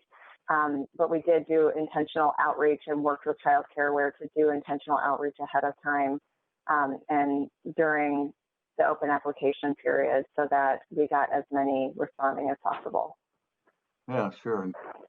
And I can imagine some of the smaller licensed homes, maybe they're just not, so squared away in all their emails, and they're pretty busy. I can't imagine how busy it'd be watching 8 or 10 kids. I get behind on my emails. Well, I hope that, well, thank you. And so no one's written me saying they're sorry they didn't get the money. But I know if this had to be, the governor could easily amend his order to include some people that were left out. So appreciate that. Anything you got the last word there, Ms. Farrago? No last word? I just appreciate the opportunity to share about this today, and just want to extend our thanks to the legislature for working with us to stand up these programs. Like I said, it was extraordinary effort to get these going on many people's parts, and I truly appreciate it. Thanks. Senator Kiffmeyer, are you unmuted? Yeah, I am unmuted. Okay. Thank you. Did you want to ask a question? Yeah, Ms. Farrago, did you send out more than one reminder emails? As we know how quickly the quantity of emails and an important one can get buried. Did you send out repeat emails or just one? Ms. Farrago. Chair Abler, Senator Kiffmeyer, we did send out more than one email to providers. I can get back to you on exactly how many we sent. I believe we sent 2 follow-up reminders in addition to the initial email that providers received. Thank you. And Mr. Chair, yeah, I just want to comment. I would agree with you. The statement here that the governor saw how important it was to keep these providers going because of the needs that they met. I wish that same attitude would be with our other subject. I also want to mention that Ms. Farrago and also the department, I had conversations with the Children's Cabinet and others as well. And we ran into a little bit of an issue on qualifying for the grants. And so I think we clarified that, got that taken care of, but it was very speedy and very prompt with me, and a conference call immediately, and clarification went out. And I just want to say that I really appreciate that. That was very, very helpful, and especially they extended the grant application. I'm not sure if it was a week or 6 days or whatever it was, to accommodate that, so that once that was clarified, those who could apply would continue to do so. So I just want to say I really appreciate that, Ms. Farrago. All right. Well, very good. Thanks, Ms. Farrago. Appreciate that. Let's move on to our third and final topic, which is the $38 million in deficiency at direct care and treatment. And so, Commissioner, I think you're up first. And when we get through that comments, I'll just see if I should advise some of the testifiers, but go ahead. You have the floor, Commissioner. Welcome back. Thank you, Mr. Chair, members of the committee. Thank you for the opportunity to discuss the need for an operating adjustment to address the critical financial pressures facing the Direct Care and Treatment Administration of DHS. As you may know, DCT is unique when compared with the rest of DHS. It's a behavioral health and disability care system, and for many, the care system of last resort. DCT operates a variety of residential and treatment programs that serve people with mental illness, developmental disabilities, and chemical dependency. Last year, about 12,000 people received services in one or more of more than 200 treatment facilities, residential or community-based settings. DCT's mission is to serve people with the most complex and challenging conditions, and to serve those individuals whom other providers cannot or will not. I'm pleased to be able to report that all of the patients, clients, and individuals supported by DCT are now COVID-free, and that only 1.3% of the individuals in our congregate care sites have ever tested positive for the virus so far. From a personnel standpoint, DCT is the largest department at DHS with 5,000 employees providing services. The legislatures recognized the value of these services in recent years by investing in additional staffing for the Minnesota Security Hospital, the Anoka Regional Treatment Center, and the community behavioral health hospitals, so that facilities could serve more clients and serve those clients more effectively. The legislatures also approved a number of bonding projects to maintain and improve our facilities. Today, DCT is facing a $38 million budget shortfall for fiscal year 2021. This deficit is driven by two factors. First, personnel costs for 5,000 employees make up about 85% of DCT expenditures. Salary and benefit increases, as well as increases in the employer cost of insurance, have resulted in a need for increased base funding for DCT general fund and enterprise services. This accounts for about $23 million of the overall deficit. Second, losses in the Minnesota state-operated community services program have resulted from rates that do not meet the full cost of caring for 113 clients with disabilities. This accounts for the remaining $15 million of the $38 million deficit. With additional funding, our residential programs, without additional funding, our residential programs for people with disabilities are anticipated to not have sufficient revenue to meet expenses beginning this fall. Our residential substance use disorder treatment programs are anticipated to not have sufficient revenues to meet expenses beginning in the spring. And for the remaining programs, mental health services, substance use services, forensic services, the Minnesota Sex Offender Program, etc., appropriations will run out before the end of fiscal 21. The most straightforward solution to addressing this would be for the legislature to pass the operating adjustment in the governor's supplemental budget. Without an operating adjustment, there are only a limited number of options, none of them great.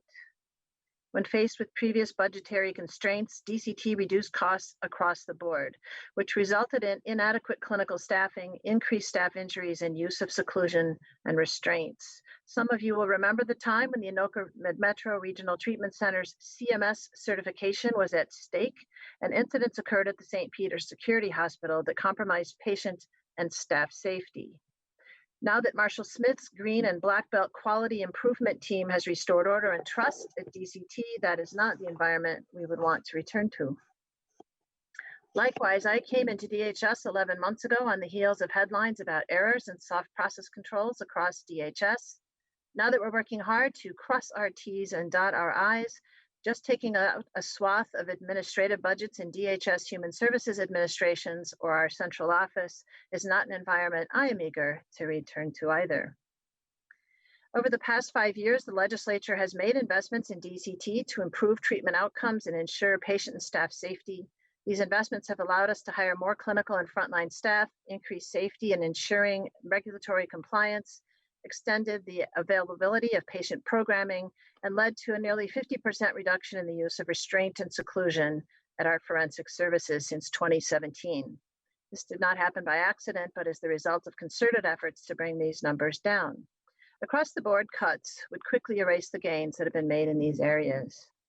Rather than weaken the entire system, Deputy Commissioner Chuck Johnson and I and our DCT leadership team believe the most responsible approach is to look at what services can be provided at least as effectively by providers in the community, keeping remaining services fully funded to not just do their jobs, but to do them well. This aligns with the recommendation from the 2013 OLA report that the legislature should clarify in law that the mission of state-run facilities is to serve individuals who would not be adequately served by other providers. It also aligns with direction from the legislature from 2017 that we prioritize DCT programs for individuals with complex behavioral needs that cannot be met by private community-based providers. Since no operating adjustment was passed during the most recent special session, we've already begun taking steps to manage the budget. We've frozen 44 new positions, which were part of the 5-year ramp-up of staffing at forensic services in St. Peter. Without future funding, we may not be able to achieve the full implementation of that original plan. Had we received the funding under consideration during the last round of budget talks, we would have had more time to consider the future of these services. To be clear, apart from what I've just outlined, DHS is not yet ready to announce specific plans to close other programs and services, but time is short, and without any funding, we may be facing some very tough decisions.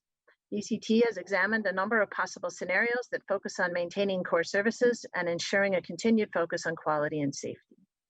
We hope that the legislature can approve the operating adjustment in a timely fashion to ensure that DCT can continue its focus on operations and not potential service reductions. We reached out to Sue Abderholden at NAMI last week to get her seasoned perspective on public versus private delivery of these services and on the history of how services came to be housed in our direct care and treatment operations. We're meeting with MAPE, who reached out to us, and we'll meet with all of our labor partners as well. We also want to hear from yourselves, your colleagues, counties, tribes, community providers, and others who would be impacted about how we can most responsibly balance the budget while ensuring services are available for those who need them. Thank you. Well, thank you, Commissioner. And we chatted about this yesterday, and we had, I think, a good discussion on the phone with your crack staff. I'm a little puzzled, I have to tell you. There was and so I appreciate the 38 million, and we can discuss, you know, at point if people have questions, more of the detail about the 23 and the 15, and frankly, to the deficit part, it seems to me there must be a way. Some of the MSOC's monies are falling short, and I think 15 million of that is the MSOC services, and it seems like we're missing a factor in there on the complex behavioral. And I mentioned this to you privately. I'll mention it out loud so that your staff can hear me say it too. But I think it would be smart because you're going to be at a deficiency forever. And I don't think that there's a reticence on the part of us to properly fund the services to people with complex behavioral needs. As you recall, we shifted the burden from the private group homes to the MSOCs ones for the complex behavioral ones, because they were, you know, there were places being shut down because of one person. They had to take 3 people out and put them in hotels, and it was just untenable. The complex medical, they seem to handle pretty well. And so that focus and why they get more money. But it seems like there's got to be a way there. And that would actually largely support the MSOCs side where it should go. So if they have more complex people, et cetera. So I think part of it can be resolved in the normal committee process by us and by you with a proposal you can come up with, maybe at my request. I'm requesting that now. So please, let's work on that a bit. The other 23 million is another discussion altogether. The governor proposed the deal in the workings, which none of us were in the room for. Sounds like actually an entire group of people on a Zoom call that weren't in the room. And to Senator Begum's point, there's too many rooms and too much privacy and too much clustering, and there's no smoke in the rooms anymore, but the rooms are still there, and it's people think I'm in charge of something, and all this stuff comes. But anyway, so there was a $25 million proposal in there, which still would have left you 13 million short, which curiously, this $15 million hole that could be fixed would solve it. But in our meetings back in early June, I was going to publish this, and then after our discussion, I didn't. But there's a 4-page document with little icons, even if you can see the little icons there. It's a very attractive, human services piece that talks about your operating adjustment, and every page has little icons on it and plans about how you'd handle 38 million, including affecting about 15% of the clients and over 400 state staff. I thought we were going to talk about that today. And my interest was not to shame you about it, but to try to find a better way. I told you at the time I thought this was drastic, and I even used the word punitive. And I thought, because it was going to require you to 2.5 or 3 times the reductions to meet the target. And so because of closure costs, layoff costs, and so on. And then come to find out that the discussions did go far afield, though. One of a county had got a copy of this back in June as well, so they're out there. But I'm not going to publish it. But and I appreciate you saying that the cement is still soft on some of these. But these are some very hard decisions, including closing places that I think that the testifiers would say we really need those places. And so I'm going to leave it at that, except to say, as the executive of a $18 billion industry per year in that range, a $38 million shortfall should not all be laid on one area that only is about $700 million worth and cause that effect. And many options should be considered.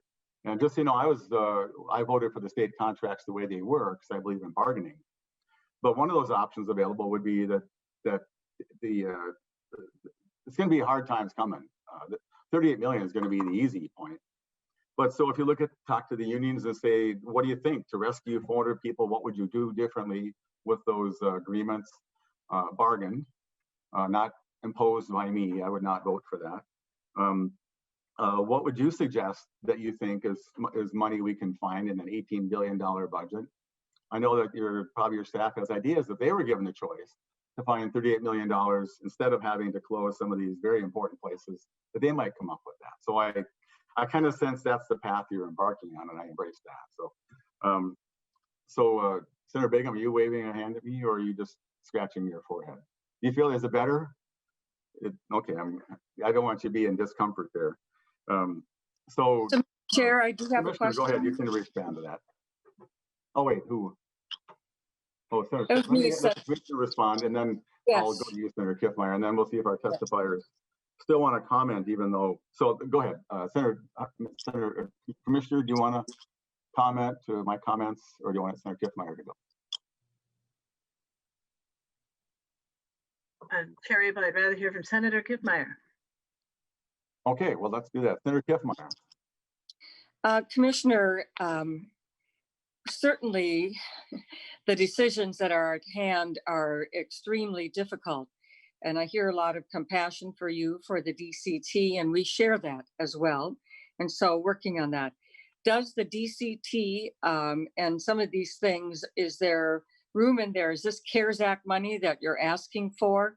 Could you just clarify the funding source that was being talked about here? Commissioner. It was simply general fund in the supplemental budget. And Commissioner, there was a small amount of CARES money that was awarded to the DCT and for something. Right.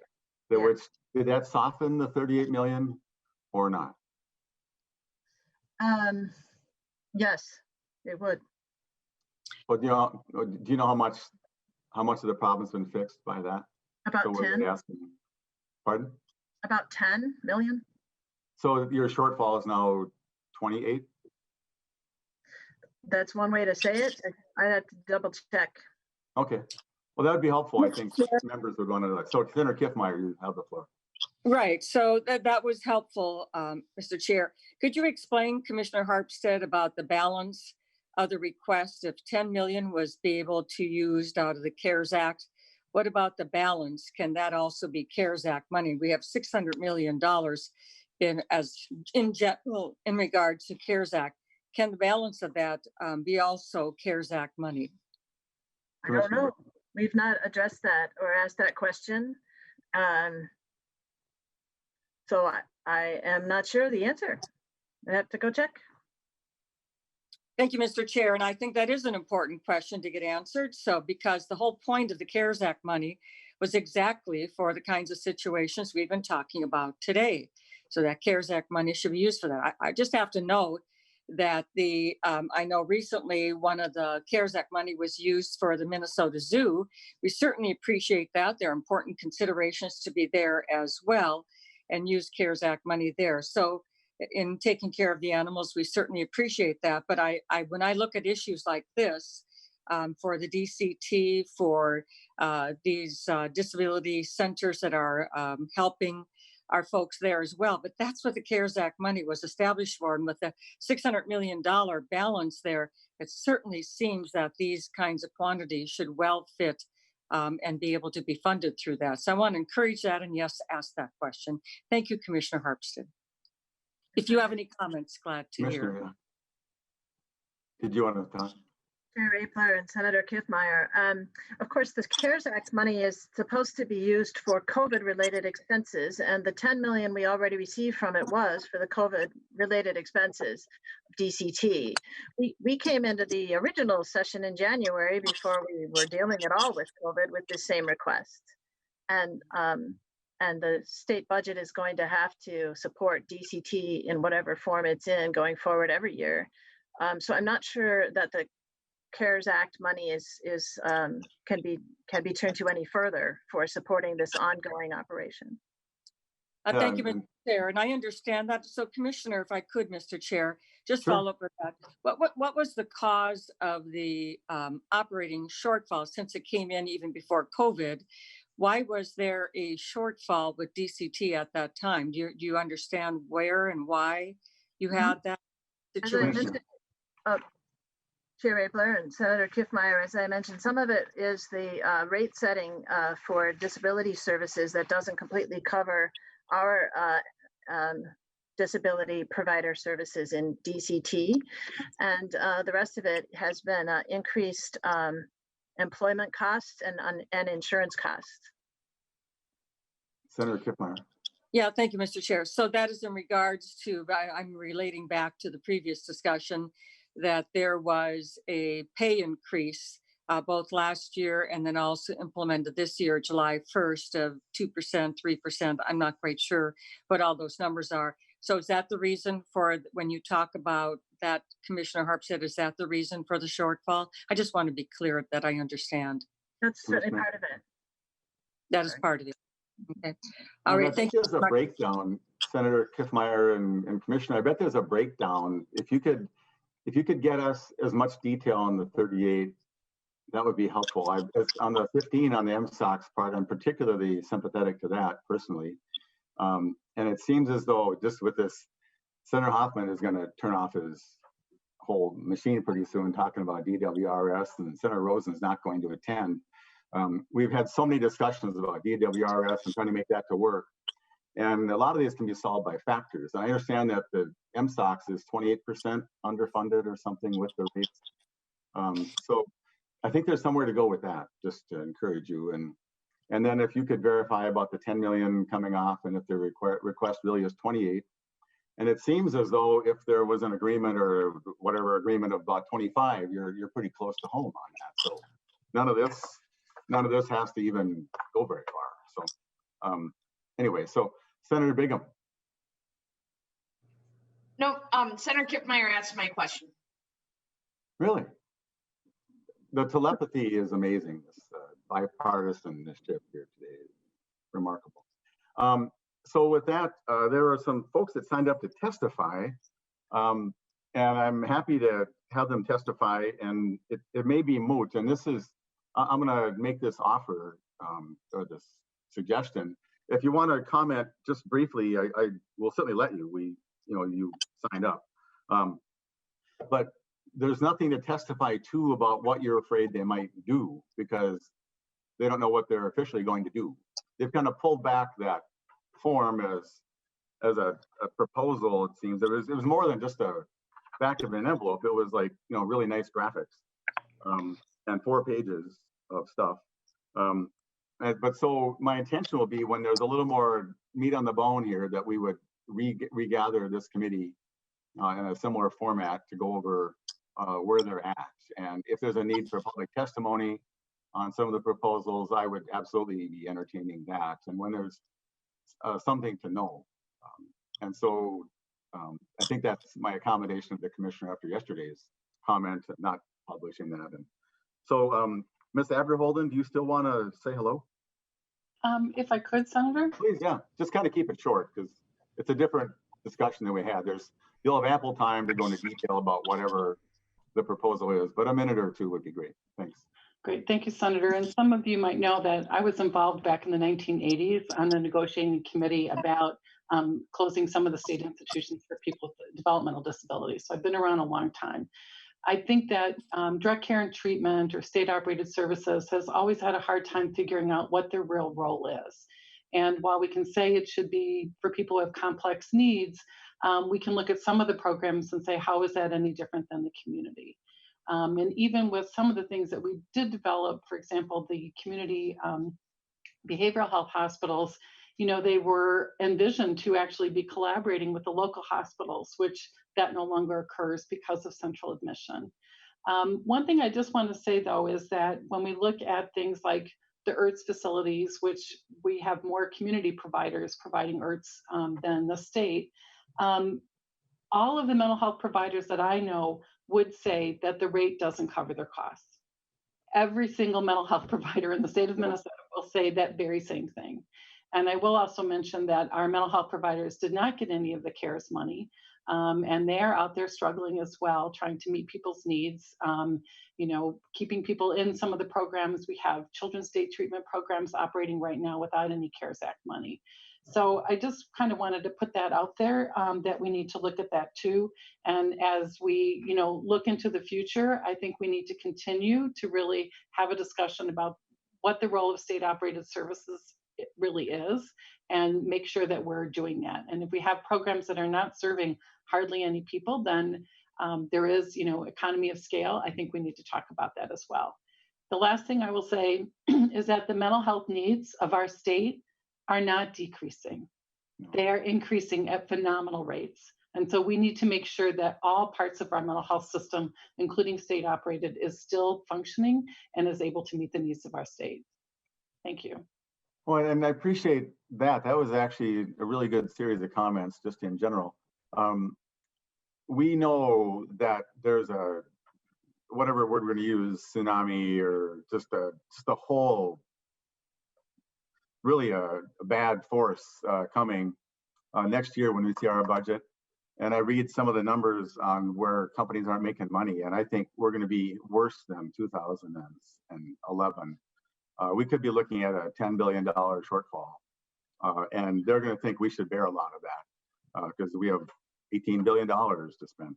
And there's no lagoon of $1 billion just to drain, and we all know that on this call, I'm sure. But Ms. Abderholden, maybe there's somebody on my committee who would like to kind of just do a little work with you. I don't know how long. I have this gavel until January, and who knows what happens then.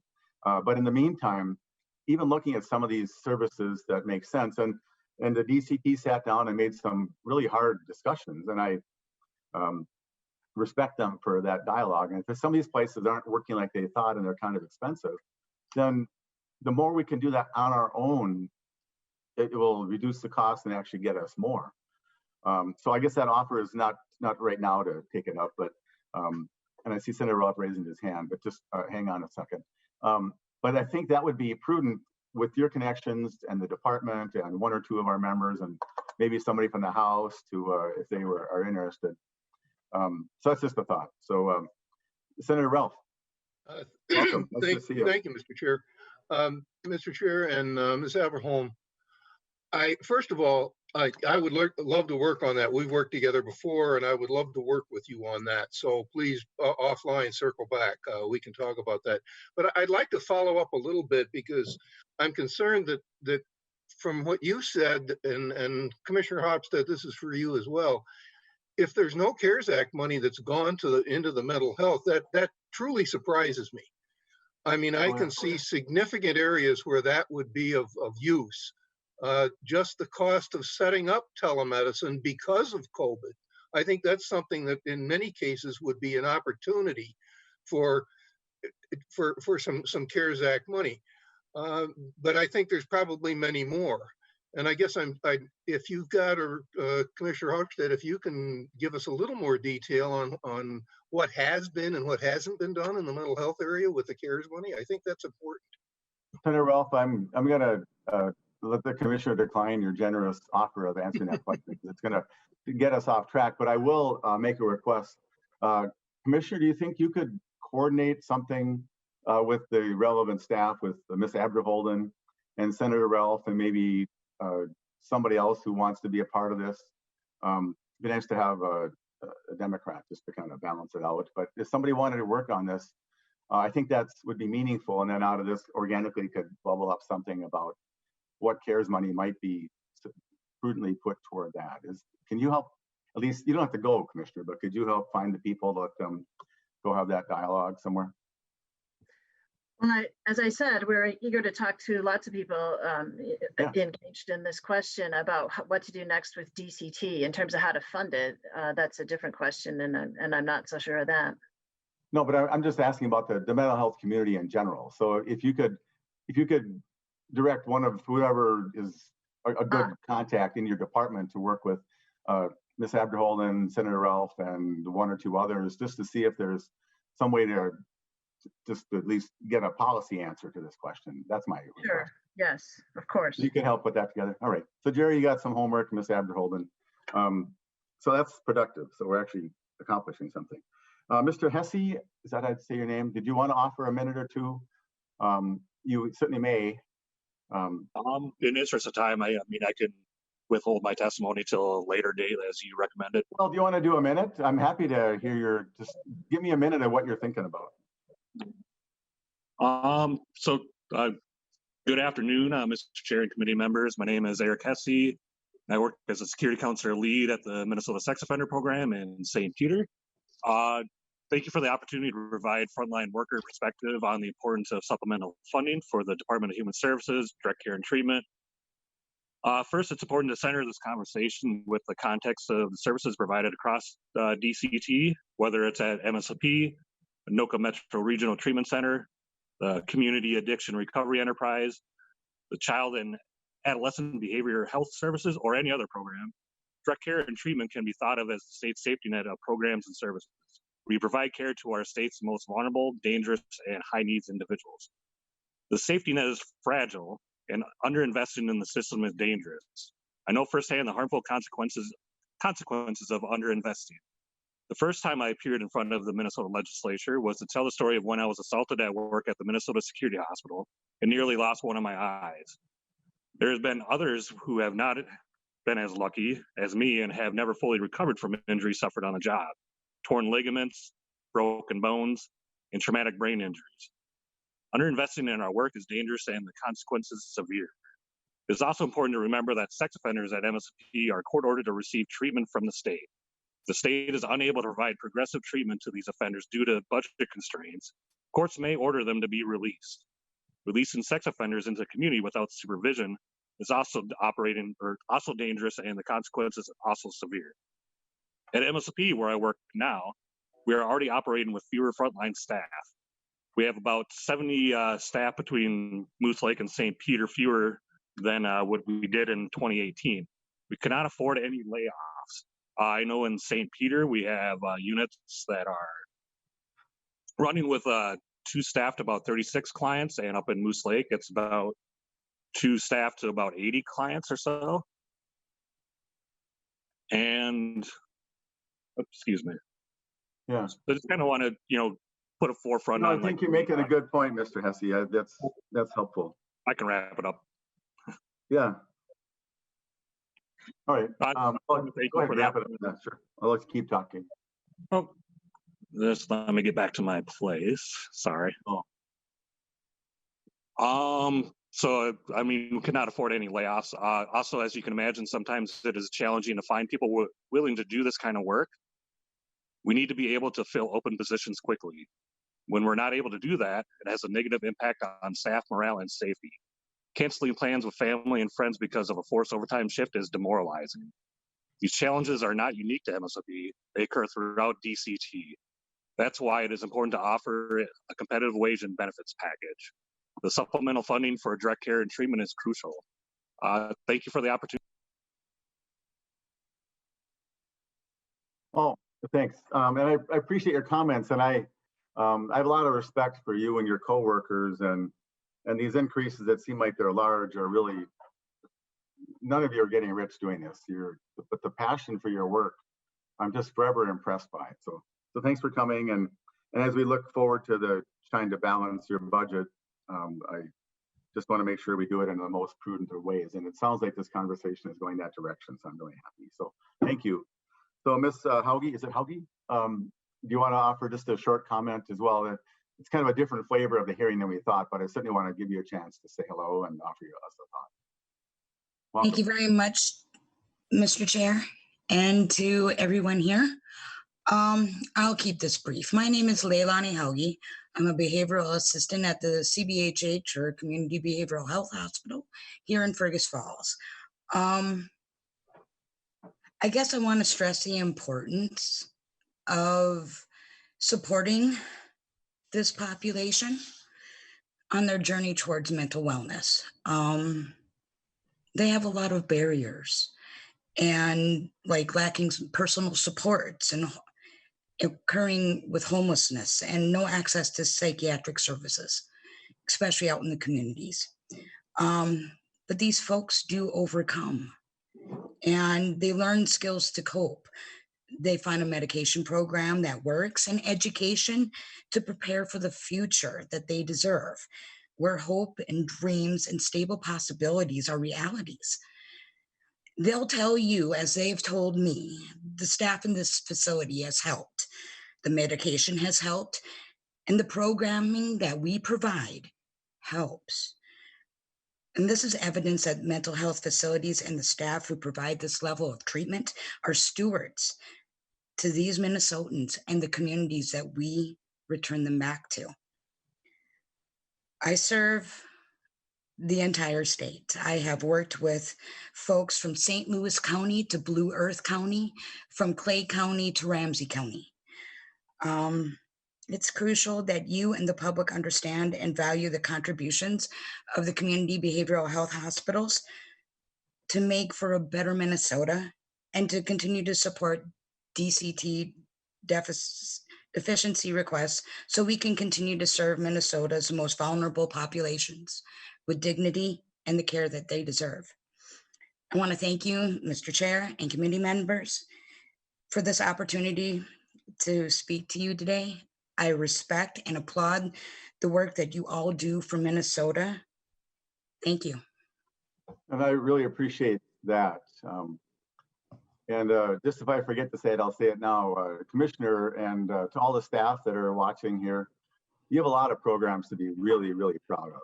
And I think that these two state employees here are exemplars of some of the quality of the people who work out throughout the programming. So thank you for being here, both of you. And I'm really pleased the way this discussion is going. Ms. Opheim, the conversation we had today is barely relevant anymore, but if you want to say hello for 30 or 45 seconds, that would be great. So how are you doing? Good. Thank you, Chairman Abler and members of the committee. As you know, I'm the Ombudsman for Mental Health Developmental Disabilities, and I'll try to be really brief because we can't afford to lose any beds in the system. There are way too many people waiting in hospitals, in ERs, and in psychiatric units who need placement.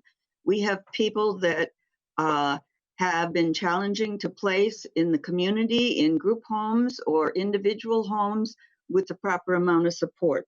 Direct Care and Treatment has made some significant positive changes in terms of looking at their staffing, their mix of professionals and frontline staff, and they are working on discharging people who could be better served in the community.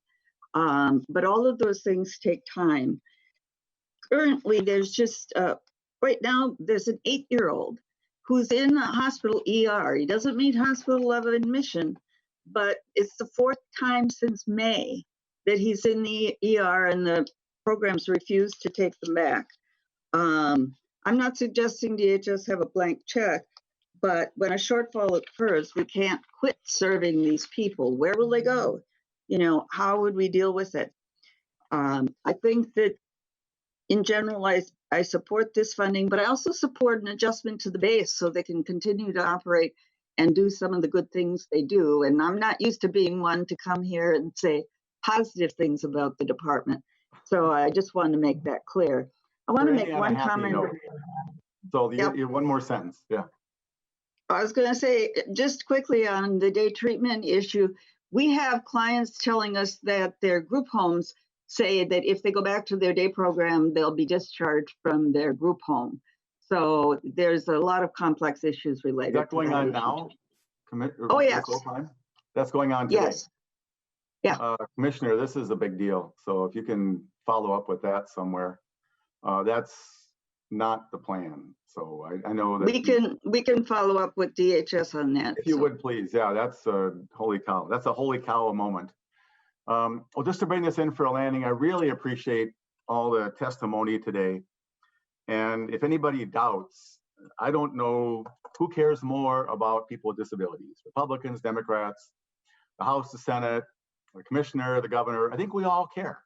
And so, which is why I was just hoping this bill could just stay all by itself and get done and have some good open dialogue, because these folks are too important to be part of a bargaining process.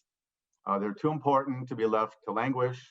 They're too important to be left to random. And I commend the Commissioner for all of her efforts and her staff to set up, 80 or just a zillion variances that they've been trying to do, many of which we've codified, Senator Bingham, helping the governor be done with this emergency thing at some point. But at least we've led the way in that through a bipartisan, bicameral way, and I'm really proud of that. And I think Senator Hoffman said it really well about this is about the people. So we have some homework ahead. We've given the Commissioner a challenge to go and talk to the governor about perhaps going to 50% with 6 hours and letting the guardians and the clients and the staff and the directors there decide what makes sense for that. Considering an LAC directive about the 30.4 just to get these places open. Short of that, I'll just announce my thinking is that the bill we had was a really good bill. And if it was tomorrow, I would put the bill in exactly the way it was with 2 exceptions. There was an amendment that we worked out with Representative Cantrell just about clarifying when the money or something could be spent. It was technical, going from March till December or something, and that was worked out.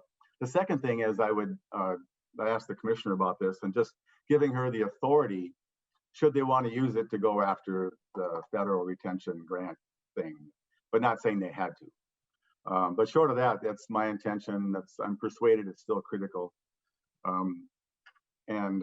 If anybody else wanted to say anything before I tell us to leave, I'm open to that last word. Otherwise, any hands? Just speak up if you wanted to say something. Otherwise, thank you for your time. And I want to thank all the testifiers, both the state employees, what they represent, our good workers, and all the service places that spoke and the way they care. You care about things to the hardest of times.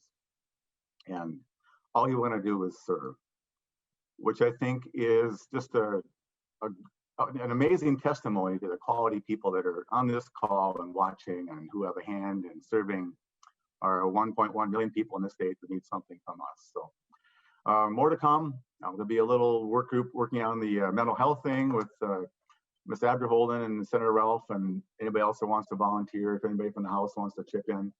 Thanks to Representative Schultz for popping in on us. Just so you know, it's novel to let people sit at the table on the other side. But I think it's a really good thing. And I commend her for her interest in what she represents. So Commissioner, thanks for all your work. This was a challenging discussion, but I think an important one. And anyway, with that, blessings to all of us and the people we serve, and have a great day. Thanks a lot.